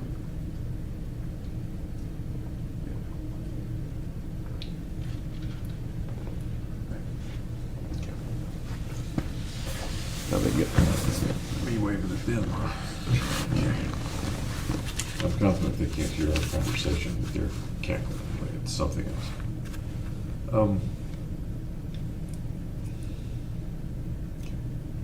Another phrase that we've covered a little bit, I guess. Awkward around other people, having difficulty in social situations. Yeah, I'd say that's accurate. Okay, we've talked about that a bit so far. And I remember this one, more than one person said, pretty much similar to other research grad students. Nope. Big part? I didn't stand out. Like, Okay. I was pretty much going with the flow. In what ways do you think someone, for example, someone at the grad school might say, yeah? And what I'm talking about is detectives who would go and interview your professors and colleagues and stuff. And they would say, in general, he was pretty much similar to other research grad students. In what way, what does that mean to you? Because I've never been a research grad student before. That I was studious and hardworking. Okay.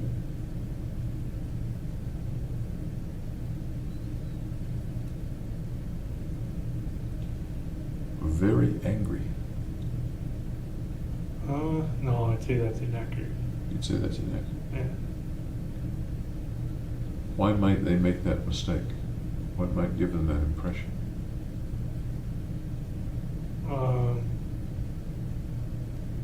If they interpreted my awkwardness to anger, I guess, would be one way.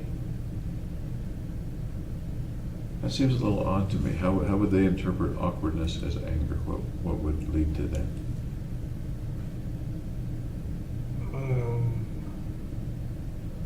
I don't know. That's why I said it was inaccurate. That they said I was angry. Were there people over the last few months or so leading up to July 20th of 2012, people that you told you were angry? No, I never told anybody I was angry. Okay.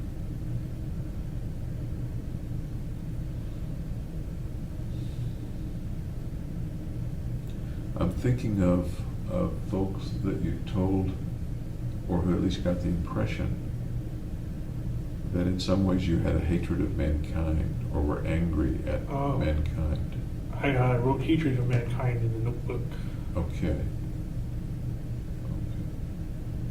To you, does that translate to very angry, or is that different from very angry?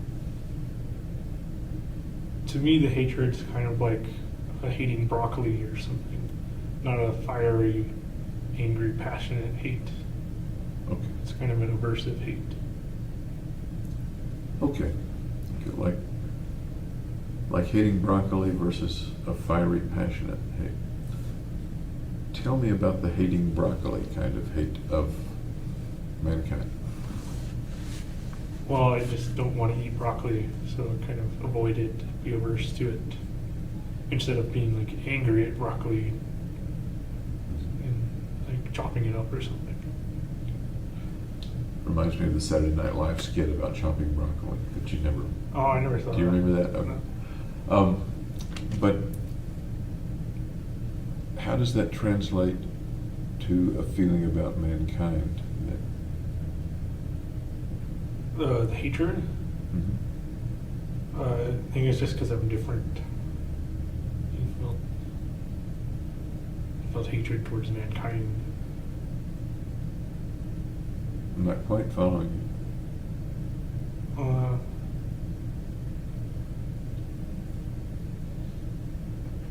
I guess I figured I was kind of separate from mankind. So it felt different. Can you get us from I feel separate from mankind to I hate mankind?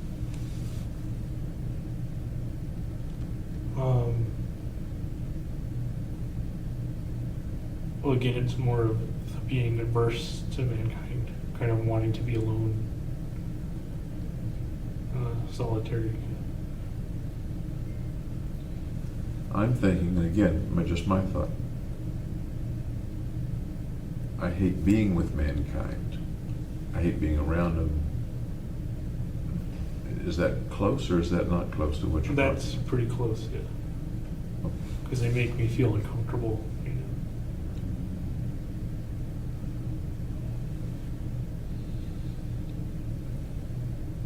When I think of somebody making me or us feel uncomfortable, one of the things might well be, I hate being around them, I don't like being someplace where I'm uncomfortable. Right. The other thing might be being angry at them for making me feel uncomfortable. No, I was never angry. Okay, not that. And I guess that would have to do with, am I uncomfortable because of some characteristic of them that makes me uncomfortable, or am I uncomfortable because they're doing something to get to me, to make me uncomfortable? Does that make sense at all? Yes. I'm not sure which one it would be. Okay. And again, I'm not trying to put words in your mouth. Next phrase, very self-centered. I'd say that's accurate. Tell me more about that. What do you think of that? I kind of view the world through my own eyes as opposed to other people's.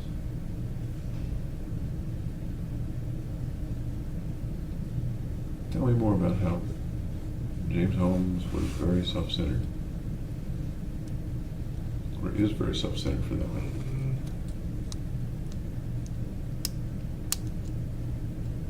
Well, all that work I put into studying and learning, that was all self-centered. In what way? Tell me more. Why is it self-centered to put work into studying? Because you're kind of gaining knowledge for yourself, improving yourself. Okay. What did you plan to do with the knowledge? Get a good paying job. Okay. Was there any other purpose in the knowledge? Why else did you want that knowledge? I wanted to see why I was different. You wanted to see why you were different. Yep. Talk more about that, would you?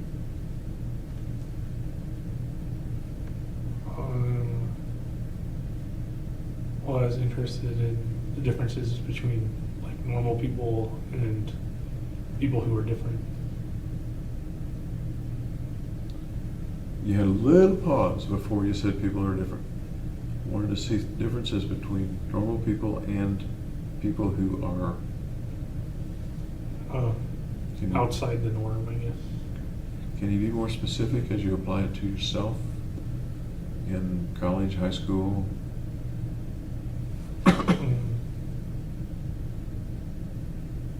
People who are, I guess, mentally ill and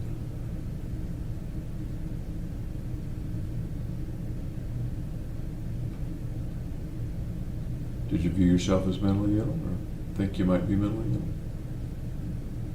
ill? Sometimes. In what way? In the social awkwardness, in the intrusive thoughts. Social awkwardness we've talked quite a bit about so far. How about the intrusive thoughts? Which intrusive thoughts? The violent ones. Okay. Any intrusive thoughts that you haven't mentioned? Or the saw, the nuclear winter? What else? Ultimately, the guns. What were the intrusive thoughts about the guns? That I should shoot as many people as possible. How do you feel as you tell me that? Your voice dropped just a little bit. Not good.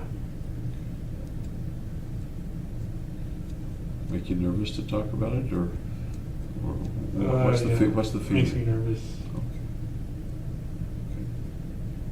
I appreciate you talking about it. Okay. And I know it's inside. I know the thoughts have been there. So they're not a secret between you and I, but I'd like very much to understand them more. And you're the key to helping understand them more. Okay. Appreciate that.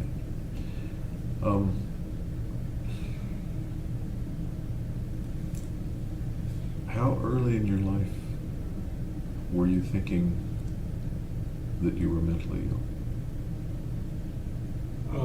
Late middle school.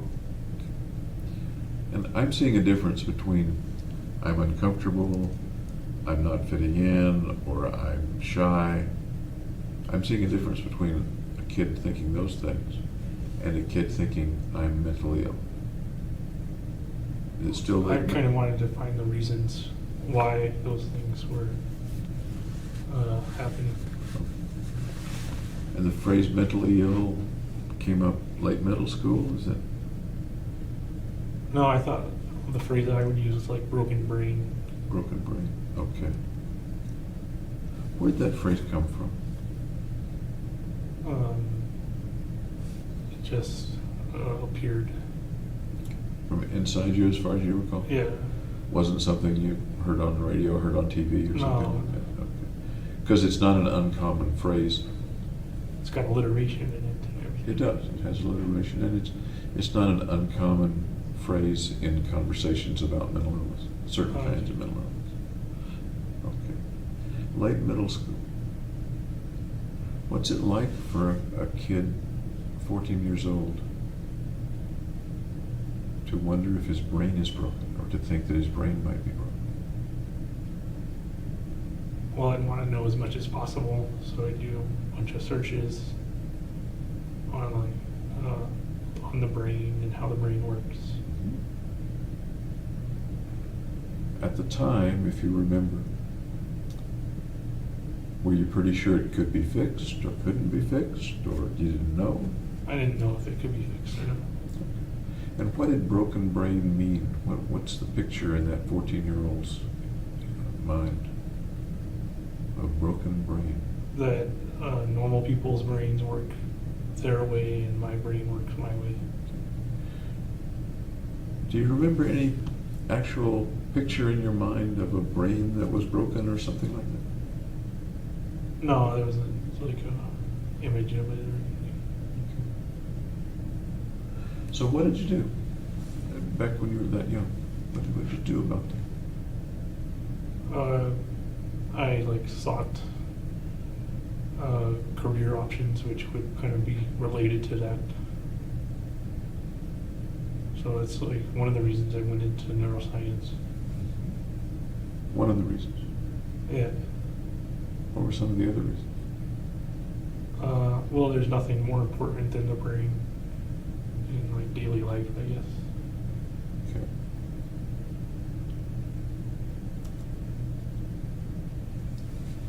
That brings up in my mind a very long-term fix. I'm 14, I'll make it my career and try to discover something that will help me. Yeah. That's years and years and years and years for a 14-year-old. Yeah, I think I had. Was there any way to help you or to make you feel better when you were 14? No, I would do escapist stuff like video games. That helped? Yeah. How much did it help? Did it make it all go away? Or, It made it go away for the time being. okay. Were there other things that made it go away pretty well? Besides video games? Schoolwork, sports. Okay. Sports, schoolwork. Anything else? TV. Basically, any entertainment. lots of kids, boys and girls, that age, think there's something wrong with them. It's an endemic condition of young teenagers that there's something terribly wrong with them. And they all take it seriously to one extent or another. You took it, it sounds like, very, very seriously. Yeah. Do you recall knowing whether other kids had things that made them anxious or nervous or depressed or made them feel awkward too? No, Or I did you- didn't know their views. Do you think you were the only kid that was feeling those things? No, I'm sure there were others. At the time? Yeah, I'm sure there were others then too. Okay. Did you ever talk with friends about it? No, I kept it private. Then how did you know that other kids felt the same thing? Or felt something similar, something akin? Because statistically, there's going to be aberrations. At age 14 you're thinking this, or you're thinking back now? At 14. Okay. So I guess extremely bright does apply, Maybe. if you were thinking that at age 14. Okay. Next phrase. A good bet for admitting to neuroscience grad school. What does that mean? And I'll tell you exactly what it means. As I looked at the applications and the comments from the various admissions committees, a number of the people that you interviewed with and who had reviewed your record said you were a good bet for admitting to their grad school. Okay. Okay. Agree, disagree, comment? No comment. No, you gotta give me something. You offered the comment, but no. Okay. We're talking about, Is that before or after they interviewed me, though? this is after, the ones I'm thinking of are after interviews. I don't know whether they're among the schools that you applied to when you were at Riverside or the schools that you applied to in the following year. I don't know the answer to that. Just because They're probably in the following year. Okay. So, a number of the people that you interviewed with and who reviewed your record said, he's a good bet for us. What made you a good bet for them?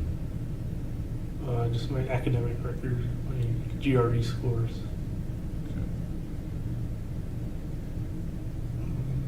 So was that an accurate statement that they were making, an accurate assessment Yeah, I'd say so. of you at the time? Okay. Next one. A bad bet for admitting to graduate school. That's probably because of my social awkwardness and stuff. What makes you say that? What goes into that statement? Well, that I didn't present myself well during the interviews. Okay.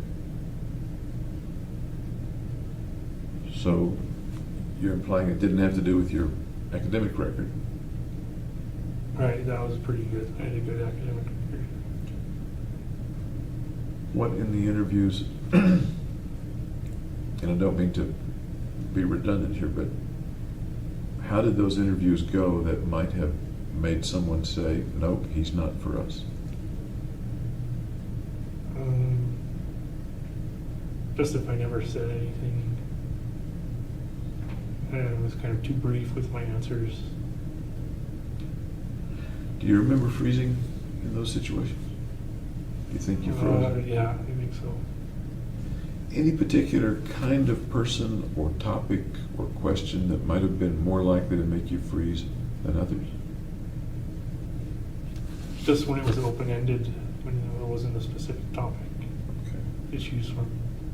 Then I just kind of like didn't know what to say. Okay. Next one. Disdainful of others.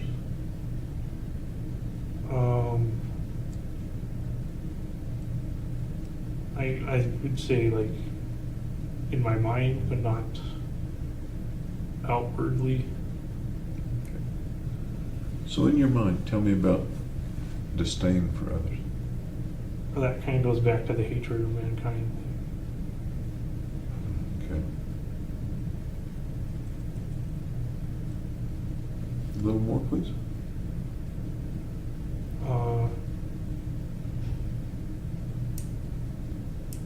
I just didn't see a purpose for people living, I guess. I'm sorry. I didn't see a purpose for people living. Okay. Can you expand on that a bit? Not really, you How about for you living? know. My purpose was to fix myself, I guess.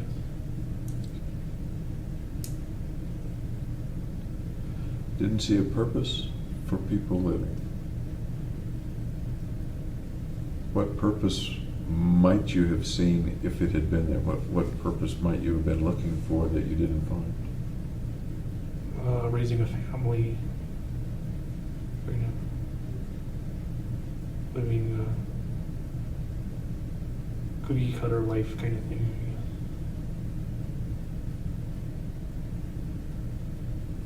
And those were things of disdain or not things of disdain? Those were purposes of other people's lives.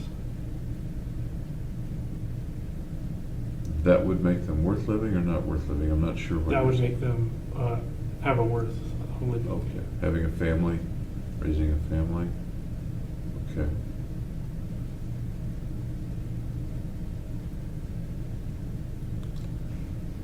The disdainfulness, you said inside but not Yeah, I expressed. wasn't outwardly aggressive toward anybody or anything like that.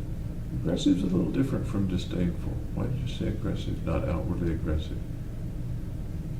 Because I'm more passive than aggressive. Okay.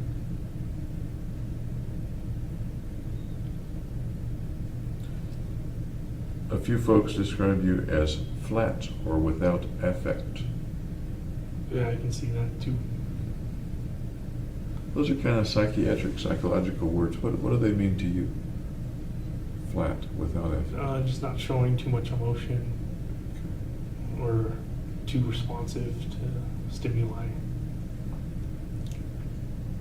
As you and I are talking together, I see you smile from time to time. I see you chuckle from time to time.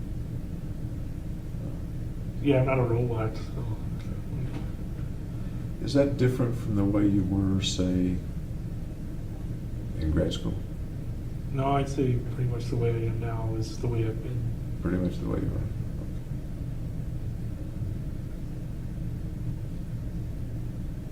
Okay. Avoiding tough personal questions or personal answers. I don't know what that means. By personal. Okay. I'm asking you a lot of personal questions, some very personal questions.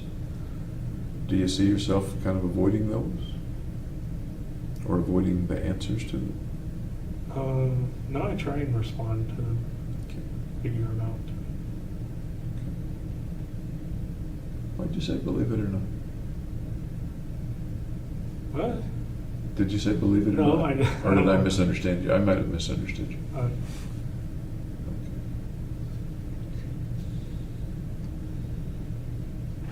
You do often answer with pretty short answers. yeah, very concise. Could also be taken as avoiding expanding on the answers, avoiding detail of the answers. Which, by the way, is the way I take it a lot of the time. I don't know if that's just a speech pattern thing or if I like start freezing up. I get the impression there's stuff going on in there, and sometimes it's hard for you to bring it out. Your phrase freezing, that's a pretty illustrative phrase. That seems a pretty descriptive phrase. Is there more going on in there than is able to come out sometimes? Sometimes, yeah. As you and I are talking, does that get in the way a lot? I would say so. That's why I'm brief. Okay. maybe we can make that better as we get to know each other a little better over the next few days. Okay. Last one, paranoid.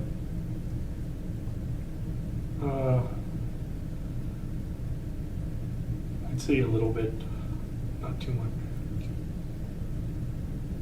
What's a little bit paranoid?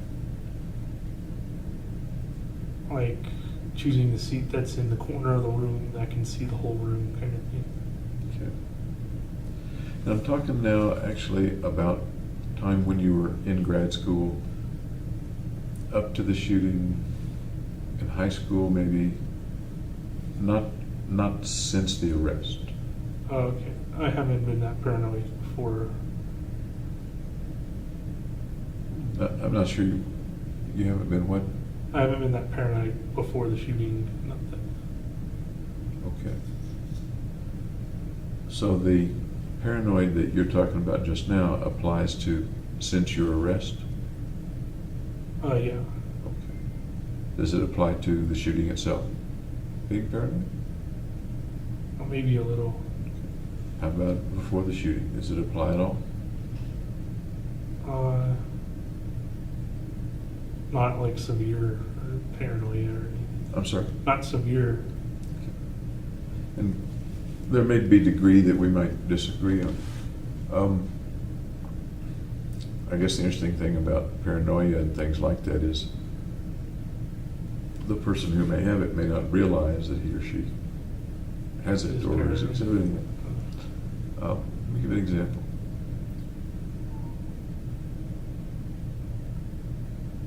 At the shooting range in Byers Canyon, Yeah. I believe you mentioned that you thought that there was an FBI car there. Do you recall? Yeah, I that? saw an FBI SUV drive by. Drive by. How did you know it was an FBI SUV? It said FBI on the side. I guess that's not paranoid then, is I it? don't know. Really says FBI? Yeah. Okay. All right. As you were going into the theater when the shooting occurred,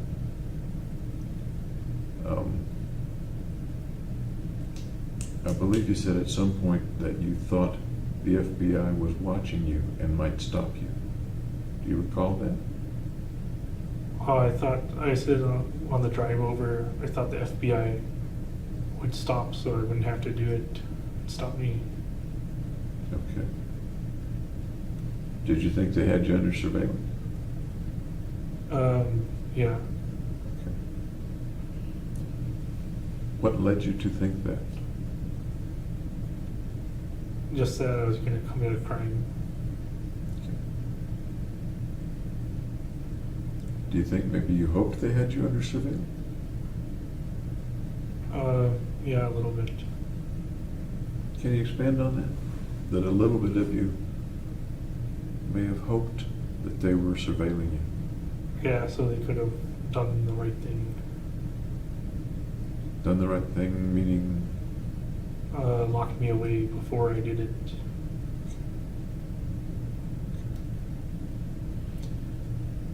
and we will get into this in a little more detail tomorrow or the next day, but when you were visiting with Dr. Fenton, I remember her notes and comment that you were concerned about the door being locked and a package. Do you recall that? Yeah, she locked me out of her little reception area, and she was carrying a bag. What did you make of, at the time, not necessarily looking back, but at the time, if you recall, what did you make of the door being locked? That she was afraid. Afraid of? I'd sent an emoticon that showed like one figure punching the eye of another figure,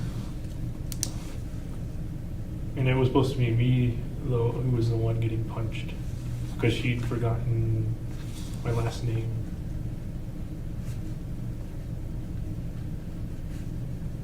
So when I went to the pharmacy to get my, yep, That's when she wrote the wrong name on the prescription. yeah.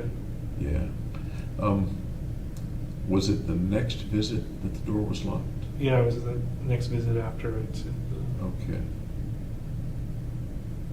And had you sent her the emoticon? When did you send her the emoticon in that context, if you remember? It was in the title.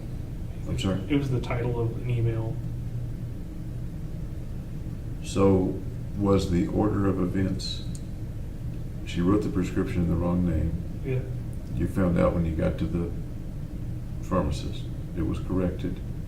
You sent her the email with the Showing- emoticon. Yeah, with the emoticon title and the wrong name prescription attachment. Okay. And then the next visit, She locked me out. the door was locked. Okay. And your view of the reason for the door being locked was She thought I was gonna punch her or something. She thought you were going to punch her. And when you say frightened, was she thought you were going to punch her? Did you think she thought anything else? She might do anything else? No, I think she misunderstood. Okay. Did she explain anything about the locked door at the time? No, I didn't ask her either. Okay. Looking back, do you still think that's the reason that the door was locked, or do you think there was some other reason the door was locked? Well, that was the only time the door was locked. So. Okay. What about the bag, or the package, or whatever it was? I wasn't there, I didn't see it. That was the only time she carried a bag and put it behind her seat. So I thought it might be like a taser or something. Do you know what it turned out to be? Did you ask her about it, or no? No, I did. I mentioned the bag, right? And then she didn't say anything about it. She didn't show you what was in the bag, or No. do you think there might have been a taser in the bag, looking back on it? Might have been, yeah. Did you think more surely, or more nearly surely, that there was perhaps a taser or a weapon in the bag then than now? Or do you think now about the same as you thought about it then? I think it was probably just like a birthday gift she received. Some sort of gift bag. There's another thing that you noticed with Dr. Feinstein. And let me see if you remember it, see if you can, you may not remember the same thing that I'm thinking of course. You remember anything unusual about Feinstein or Feinstein? I don't know how you pronounce it. I don't know. No, I don't recall anything strange. Is there something about his hand or arm being wrapped or in a Oh, sling? his arm was in a sling. Okay. What did you make of that? I didn't know if it was feigned weakness or not. Feigned weakness. Yeah. Why might he have feigned weakness? I don't know why now. At the time, and I'm really, if you recall, and you may not remember, and the memory may not be accurate for that matter, but at the time, what do you remember about why he might have been wearing a sling? I thought he might have been hiding something in there. Such as? Like a knife or something. Why might he have a knife in there? I don't know. Speculate.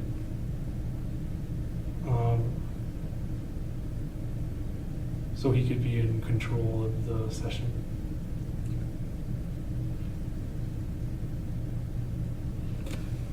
Did either of them, at that time, was there reason for them to be concerned about you? Or were they misunderstanding? Assuming I don't they- think I made it clear enough that I was mentally ill. Or if I did at all, I don't know. Was there, and your view is that you believe they were frightened of you? At the end, yeah, I thought they were frightened. Was there, looking back now, was that logical? They had reason to be frightened of you or not? I'd say that's logical because they'd already started getting weapons. And then I started thinking they were going to be frightened of me after I got the weapons. You had already started what? Had already started getting weapons. Getting weapons. Did you tell them that you'd started getting weapons? No, And how would they have known that you'd been getting weapons? I don't know. I just thought they would be afraid. Okay. Okay. I think we're gonna have to stop for this afternoon. Okay. Any questions for me before I leave for the evening? I'll come back about 9 o'clock if that's all right with you. That sounds fine. Okay. Any questions about today or that you've thought of, stuff you think I should know? Nope. Okay. All right. Thank you, sir. I hope you have a good dinner. And we'll try to keep the juice flowing. Okay, thanks.